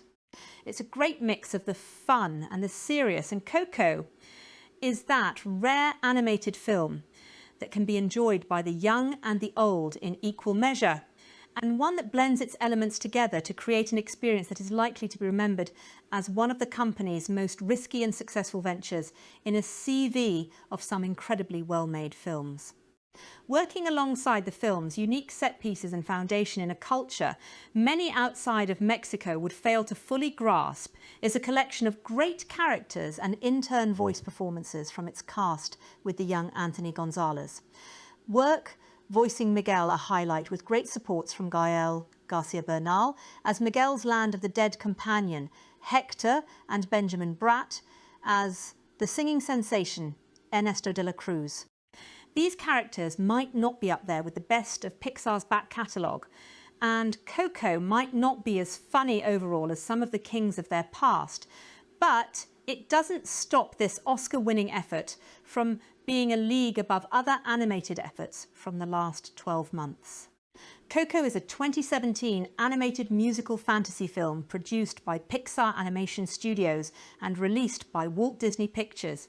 Directed by Lee Unkrich and co-directed by Adrian Molina, the film is set in Mexico and centres around the celebration of Dia de los Muertos, Day of the Dead. The protagonist, Miguel Rivera, voiced by Anthony Gonzalez, is a 12-year-old boy who dreams of becoming a musician despite his family's generations-long ban on music. The Riveras are shoemakers, and the music ban was instigated by Miguel's great-great-grandmother, Mama Imelda, after her husband left her to pursue a music career. Discovering Ernesto de la Cruz, Miguel idolizes the late Ernesto de la Cruz, voiced by Benjamin Bratt, a famous singer and actor. Miguel discovers a connection between Ernesto and his family, believing Ernesto to be his great-great-grandfather. On Dia de los Muertos, he accidentally damages a photo of Mama Imelda, revealing a hidden part that shows her with her husband, holding Ernesto's famous guitar. Determined to prove his talent and follow his dream, Miguel attempts to steal Ernesto's guitar from his mausoleum to participate in a talent show. This act of theft lands him in the land of the dead, where he meets his deceased relatives, including Mama Imelda. They inform him that he must return to the living world before sunrise, or he will become one of the dead. Miguel teams up with Hector, voiced by Gael Garcia Bernal, a charming trickster who offers to help Miguel find Ernesto in exchange for Miguel taking Hector's photo back to the living world so he can visit his daughter. As they search for Ernesto, they uncover shocking truths about Hector, Ernesto, and Miguel's family history. Miguel discovers that Ernesto poisoned Hector and stole his songs, becoming famous by taking credit for Hector's work. With the help of his family and friends, Miguel exposes Ernesto's treachery. In the end, Miguel returns to the living world with Hector's photo and reconciles with his family, leading to the lifting of the music ban. The film concludes with Miguel's family embracing their musical heritage and remembering Hector, ensuring he is never forgotten. Miguel's great-grandmother, Coco, voiced by Ana Ofelia Murguia, remembers Hector and the love he had for her, restoring Hector's place in the family's memory. The film ends with the Rivera's acceptance and celebration of their musical roots, and Miguel playing music with his family. The importance of remembering loved ones and the strength of familial bonds are underscored, emphasising the theme of honouring one's ancestors. Post-credits scene. There are no post-credits scenes in Coco.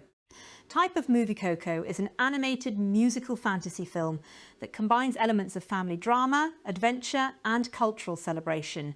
Cast the film's score was composed by Michael Giacchino. The soundtrack features memorable songs like Remember Me, written by Kristen Anderson Lopez and Robert Lopez, which plays a central role in the film's emotional narrative. As an animated film, Coco was created using digital animation techniques by Pixar Animation Studios, with no physical filming locations. The visual style and cultural elements were inspired by real locations and traditions in Mexico. Awards and nominations. Coco received numerous prestigious awards, including Academy Awards, won Best Animated Feature and Best Original Song. Remember Me, Golden Globe Awards, won Best Animated Feature Film BAFTA Awards, won Best Animated Film Behind the Scenes. Insights the filmmakers conducted extensive research in Mexico to accurately represent Dia de los Muertos and Mexican culture. The animation team used new technology to create the vibrant, colourful Land of the Dead. Anthony Gonzalez, who voiced Miguel, also sang many of the characters' songs, adding authenticity to his performance. The film draws inspiration from Mexican folklore and the traditions of Dia de los Muertos. The vibrant visual style and themes of family and remembrance are central to Mexican culture. Alternate endings and deleted scenes. The final cut of Coco closely follows the intended storyline. Some deleted scenes and additional content are available in special editions and DVD releases, providing further context and character development.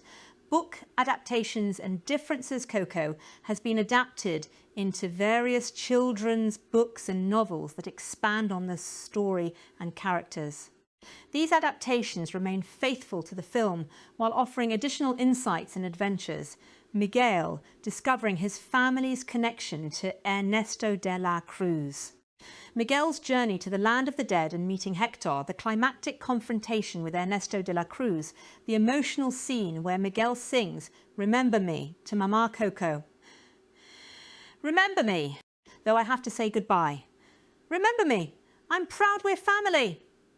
Miguel cannot deny who one is meant to be. Ernesto de la Cruz Easter eggs and hidden details.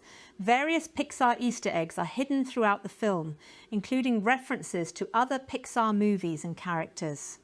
The film's attention to detail in representing Mexican culture and traditions includes accurate depictions of ofrendas, altars and marigold petals. The film's budget was around $175 million, and it grossed over $807 million worldwide. Coco was the first film with a 9-figure budget to feature an all-Latino principal cast. The character of Ernesto de la Cruz was inspired by iconic Mexican musicians and actors like Pedro Infante and Jorge Negrete. Why watch? Coco is a beautifully animated film that offers a heartfelt story about family, culture and the importance of remembering loved ones.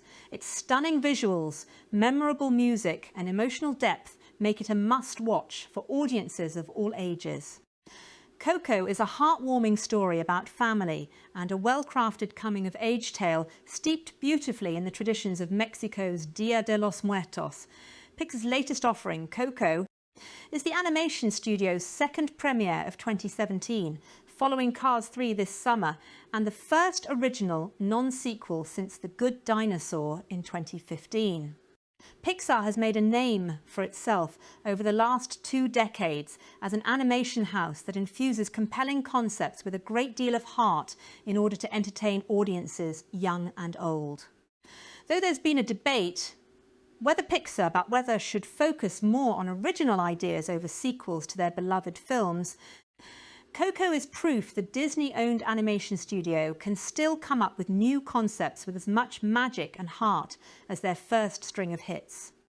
Coco is a heartwarming story about family and a well-crafted coming-of-age tale steeped beautifully in the traditions of Mexico's Dia de los Muertos. Coco tells the story of young Miguel, Anthony Gonzalez, who is descended from a family of shoemakers, but who has no desire to join the family business. Instead, Miguel dreams of becoming a musician and following in the footsteps of his idol, the greatest musician to ever live, Ernesto de la Cruz, Benjamin Bratt. However, there's one major factor preventing Miguel from going after his dreams: his family's decades-long ban on music that has been passed down through the generations. As the story goes, Miguel's great-great-grandfather was a musician who abandoned his family to follow his dreams, leaving Mama Imelda Alana Ubach to raise Miguel's great-grandmother, Mama Coco, Ana Ofelia Murguia, on her own. When Miguel's family discover he's been idolising the music of Ernesto de la Cruz and teaching himself how to play guitar in secret, they forbid him from pursuing a career as a musician.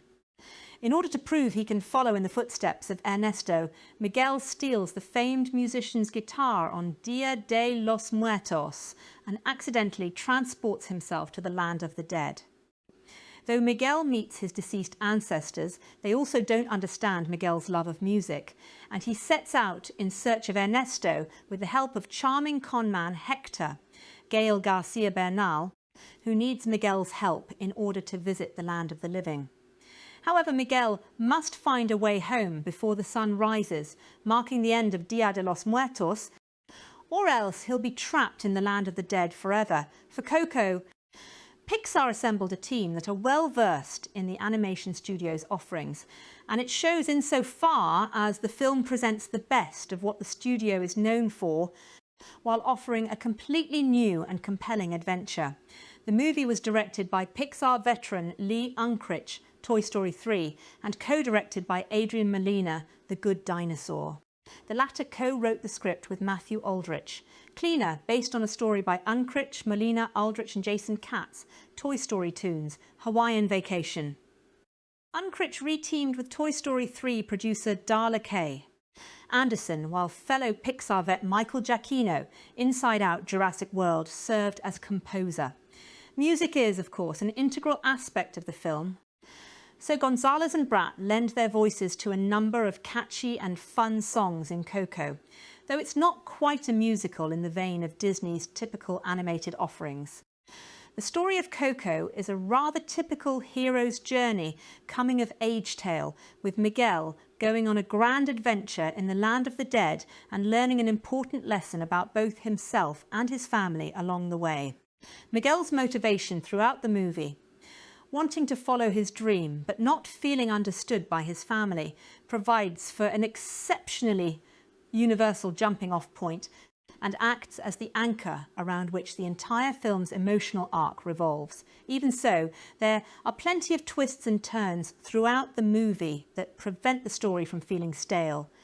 In that way, Coco somewhat resembles a telenovela with a big third-act twist that completely upends the status quo of the movie. Still, this twist only helps to further develop the main theme of the movie, which is the identity of self versus the identity of family. Still, while the story of Coco is a major strength, it's heightened and contrasted by the colourful backdrop of the land of the dead. The expansive world is beautifully animated, from the wide shots of the land as Miguel enters, to each setting as he journeys through the world's various neighbourhoods. As varied as is any real-world city, and populated by skeletons resembling calaveras, as well as neon-coloured spirit guides, the land of the dead in Coco is absolutely eye-catching and a wondrous thing to behold, brought to life superbly by the animators at Pixar. Further, the mythology of the world is well established so that viewers with all ranges of knowledge about Dia de los Muertos and Mexican culture can understand the rules of this afterlife. Beyond the land of the dead, Coco brings Miguel's home and family to life with bright, vibrant colours in the land of the living as well.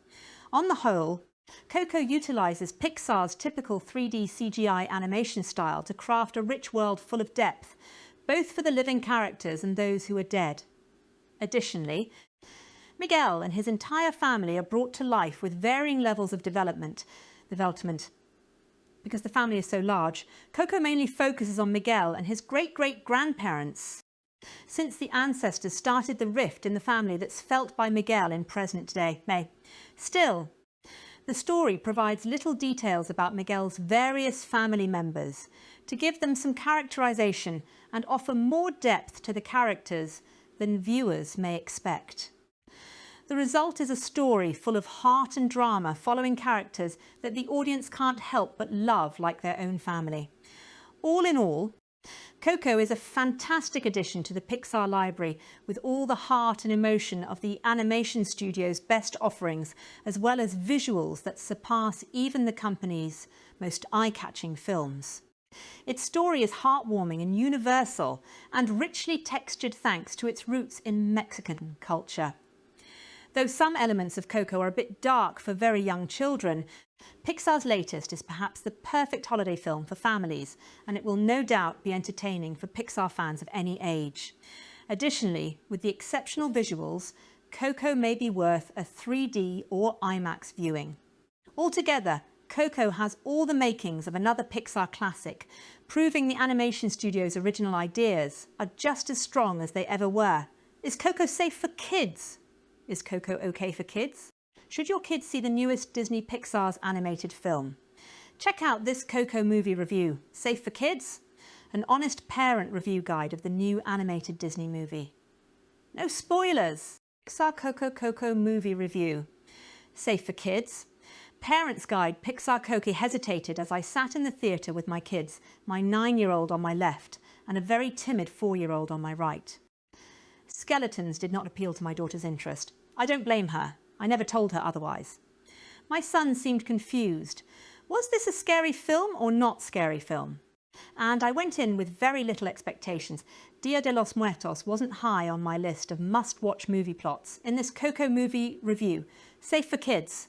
I'm talking visuals, the story, a full PG rating breakdown, and what kids' age recommendation is suggested for this heavy Disney Pixar film. Does Disney Pixar's latest cultural venture astound or confuse families? What about that PG rating? And will those skeletons be haunting my preschoolers' dreams? Find out in this spoiler-free parent review of Coco. The visuals, from the brightly coloured vivid imagery to the smallest details on Miguel's eyelashes, only Disney can make the land of the dead visually inviting. Disney Pixar continues to amaze audiences with movies that astound families with visual feast for the eyes. I took a quick peek at my kids as they watched, both in awe when they saw all of the amazing colours that celebrate Dia de los Muertos. Just the visuals alone had me wanting my family to join in on these ancient Mexican traditions, the Story Family. How poignant that Disney chose Thanksgiving as the premiere date for this family-centred film that you would think would come out around Halloween, aka the Day of the Dead. Legacy, traditions, culture, ancestry, foundations, roots, love, these are all prominent and heart-touching themes that are constantly at the centre of this film. But let's give Disney even more credit. Not only did Disney have a difficult challenge in telling a beautiful and slightly unexpected twisting story, they also had to weave in explanations for every single tradition surrounding Dia de los Muertos for people like me, with no understanding of why marigolds, ofrendas or even skeletons are important to the culture of Mexico while being 100% culturally sensitive to the people they are portraying. That is a job I wouldn't want to take on. The story is very dialogue heavy, so be prepared to listen in the whole time. But the way the story weaves in with music, visuals and a sweet coming-of-age story, it is definitely a movie to be applauded on many fronts as a multicultural success. That PG rating is Disney Pixar's Coco movie safe for kids. So in case you didn't know, this movie has skeletons, lots of them. And if your family is like mine, you've probably introduced your children to skeletons in the sense that they are scary, used during Halloween to terrify kids. Is Pixar's Coco okay for kids to see? Why is Coco rated PG? Disney Pixar's Coco is rated PG for thematic events. Well, that doesn't explain a whole lot. Let's break down that PG age rating for parents in this Coco Parents Guide. Language, as always, I'm so appreciative when Pixar is held to a higher Disney standard. No offensive language or swear words to report, violence and suspense. It was difficult to explain to my 4-year-old that these were nice skeletons, finding her at times terrified when the skeletons would make jerky, quick movements or unexpected jumps. Add that along with some intimidating alebrijes, animal spirit creatures, and suspenseful animated action, she plopped herself in my lap about mid-movie adult themes. This film is also very dialogue heavy. I mean, Disney has a big job in telling a story that will make you cry, yes, another one of those movies, and explaining deep-rooted Mexican cultural traditions. So those with wiggly worm kids may find themselves bored in between action scenes. I would recommend this movie for kids ages 5+ and very chill younger kids. Those prone to being spooked easily and afraid of skeletons may have trouble adjusting. What Coco age rating is recommended for kids to watch? Is Coco kid-friendly? If your child can appreciate a little sense of colourful culture, they will absolutely love Coco. At 1 hour and 49 minutes run time, this animated film is full of action, sing-along songs, family and heart, even for little kids. The music is enchanting, the visuals are stunning, and the overall family theme will have your family appreciating traditions, roots, and a desire to create even more memories with your own family. What age is recommended to watch Coco? I would recommend kids at least 5 years old and up to watch Coco, again keeping in mind that they will not have nightmares from seeing multiple skeletons on screen. My 9-year-old son was absolutely enchanted, laughing, asking appropriate cultural questions and really enjoying the celebration surrounding the Day of the Dead. I couldn't have asked for more for him. The overall I went into this film with very small interest and even smaller expectations. I went home blown away. As a multicultural family, I really appreciate being able to show my kids another interpretation of family traditions and how different cultures celebrate and embrace family in ways that I could never explain. This movie not only brings our family closer together, we're already talking more stories about grandparents and great-grandparents to our kids, but encourages conversation about acceptance, diversity and change. Disney Pixar has done it again with Coco, a wonderful adaptation of cultural diversity at a level that every family can appreciate, like Coco on Facebook. https://wbefacebook.com. Pixar Coco follow Coco on Twitter. https twitter.com Pixar follow Coco on Instagram. https://instagram.com Pixar Coco. Visit the official Coco website here. https://movies.disney.com Coco Disney. Pixar's Coco is in theatres November 22, 2017. Don't forget to grab your free Coco colouring sheets plus kids activities. Will you be taking your family to see Disney Pixar's Coco in theatres this Thanksgiving? Be sure to follow Raising Wasians for more Disney insider information, movie updates and entertainment. Looking for more parent movie reviews like Coco Movie Review. Safe for kids. Check out these popular posts. Principal cast: Anthony Gonzalez, Gail Garcia Bernal, Benjamin Bratt, Alana Ubach, Renee Victor, Ana Ophelia Murguia, Edward James Olmos, Alfonso Arau, Celine Luna, Diana Ortelli, Herbert Siguenza, Jamie Camille, Sophia Espinosa. Synopsis: aspiring musician Miguel, confronted with his family's ancestral ban on music, enters the land of the dead to find his great-great-grandfather, a legendary singer. This deftly animated venture from Pixar draws cheers and tears as one young boy's journey into the land of the dead, Mexican culture's afterlife, to discover his family's fate lies not in the land of the living. Gorgeously cinematic, powerfully written by co-director Adrian Molina, and boasting dynamite moments of incredible pathos and exhilarating fun, Coco continues Pixar's current trend of tipping from purely childlike wonder into a darker, vastly more dynamic, adult-themed ideas, and succeeds in every measure. Santa Cecilia, Mexico. A young boy named Miguel Rivera, Anthony Gonzalez, lives with his shoemaking family and secretly dreams of being a singer like his idol, the enormously popular entertainment icon Ernesto de la Cruz, Benjamin Bratt. who grew his fame during his life as a singer and star of popular cinema. However, his family have disavowed music, forbidding it to be played, sung or featured anywhere near the home, due largely to Miguel's great-great-grandmother Mama Imelda, Alana Albach, having her heart broken by De La Cruz generations ago. Imelda's daughter, the now elderly Mama Socorro, has nearly lost her marbles due to age, and is the last remaining link to the Rivera family legacy. After discovering the possibility he could be related to Ernesto de la Cruz, Miguel runs away from his family and is drawn into the land of the dead, where he attempts to meet his idol and obtain his blessing to play the guitar and become a musician.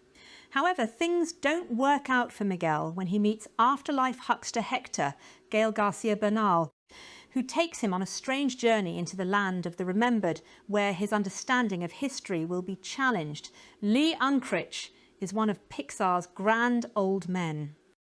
Having been with the studio since Toy Story, where he served as editor, and on through directing both sequels, as well as Monsters, Inc. and Finding Nemo, Unkrich has seen the company transition from little-known computer graphics wizards associated with Apple founder Steve Jobs into a legitimate Hollywood animation powerhouse, thanks primarily to their unwavering focus on story and character over showy theatricality.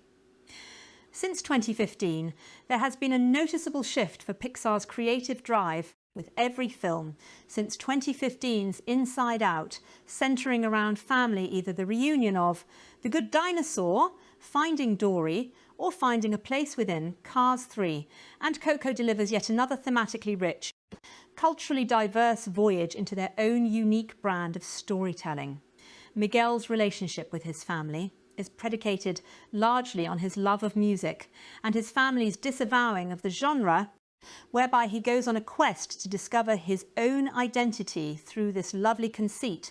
Many will point out the visual similarities between Coco and 2014's The Book of Life, produced by Guillermo del Toro, but where the earlier film is a bedazzlement of colour and highly accented character design, Coco feels far more grounded in reality, if one can say that about a film where a kid visits the afterlife and has adventures.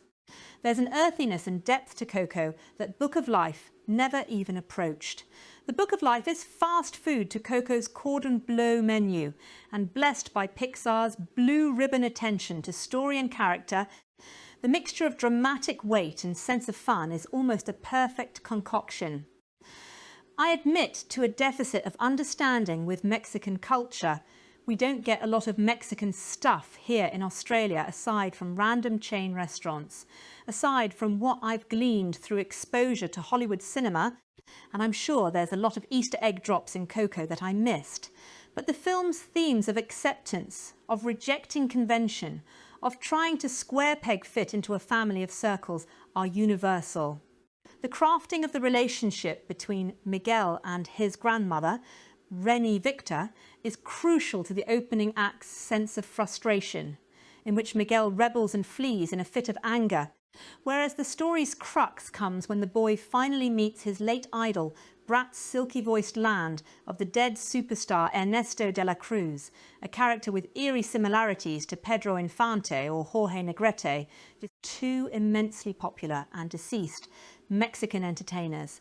It's here that the story's reasonably obvious twist occurs. Yeah, I spotted it, but don't let that spoil this film for you. And the antagonist of the piece turns out to be exactly who you think it might be. But between these effortlessly engaging characters and well-designed world, Coco's tear-jerking moments are legitimately thunderous. And they do thunder into place with a complexity of nuance and resonance that affects both kids and adults alike. By the end of the film, my young son was sobbing loudly in the cinema, while I also shed a tear at one of the film's most heartbreaking and heartwarming moments. As Pixar always does, and does better than anyone else, Coco avoids overt sentimentality or cloying, forced obviousness, and it deals with the themes presented without pandering to its younger audience by dumbing it down. Kids of all ages will find some measure of reflection in Miguel's journey.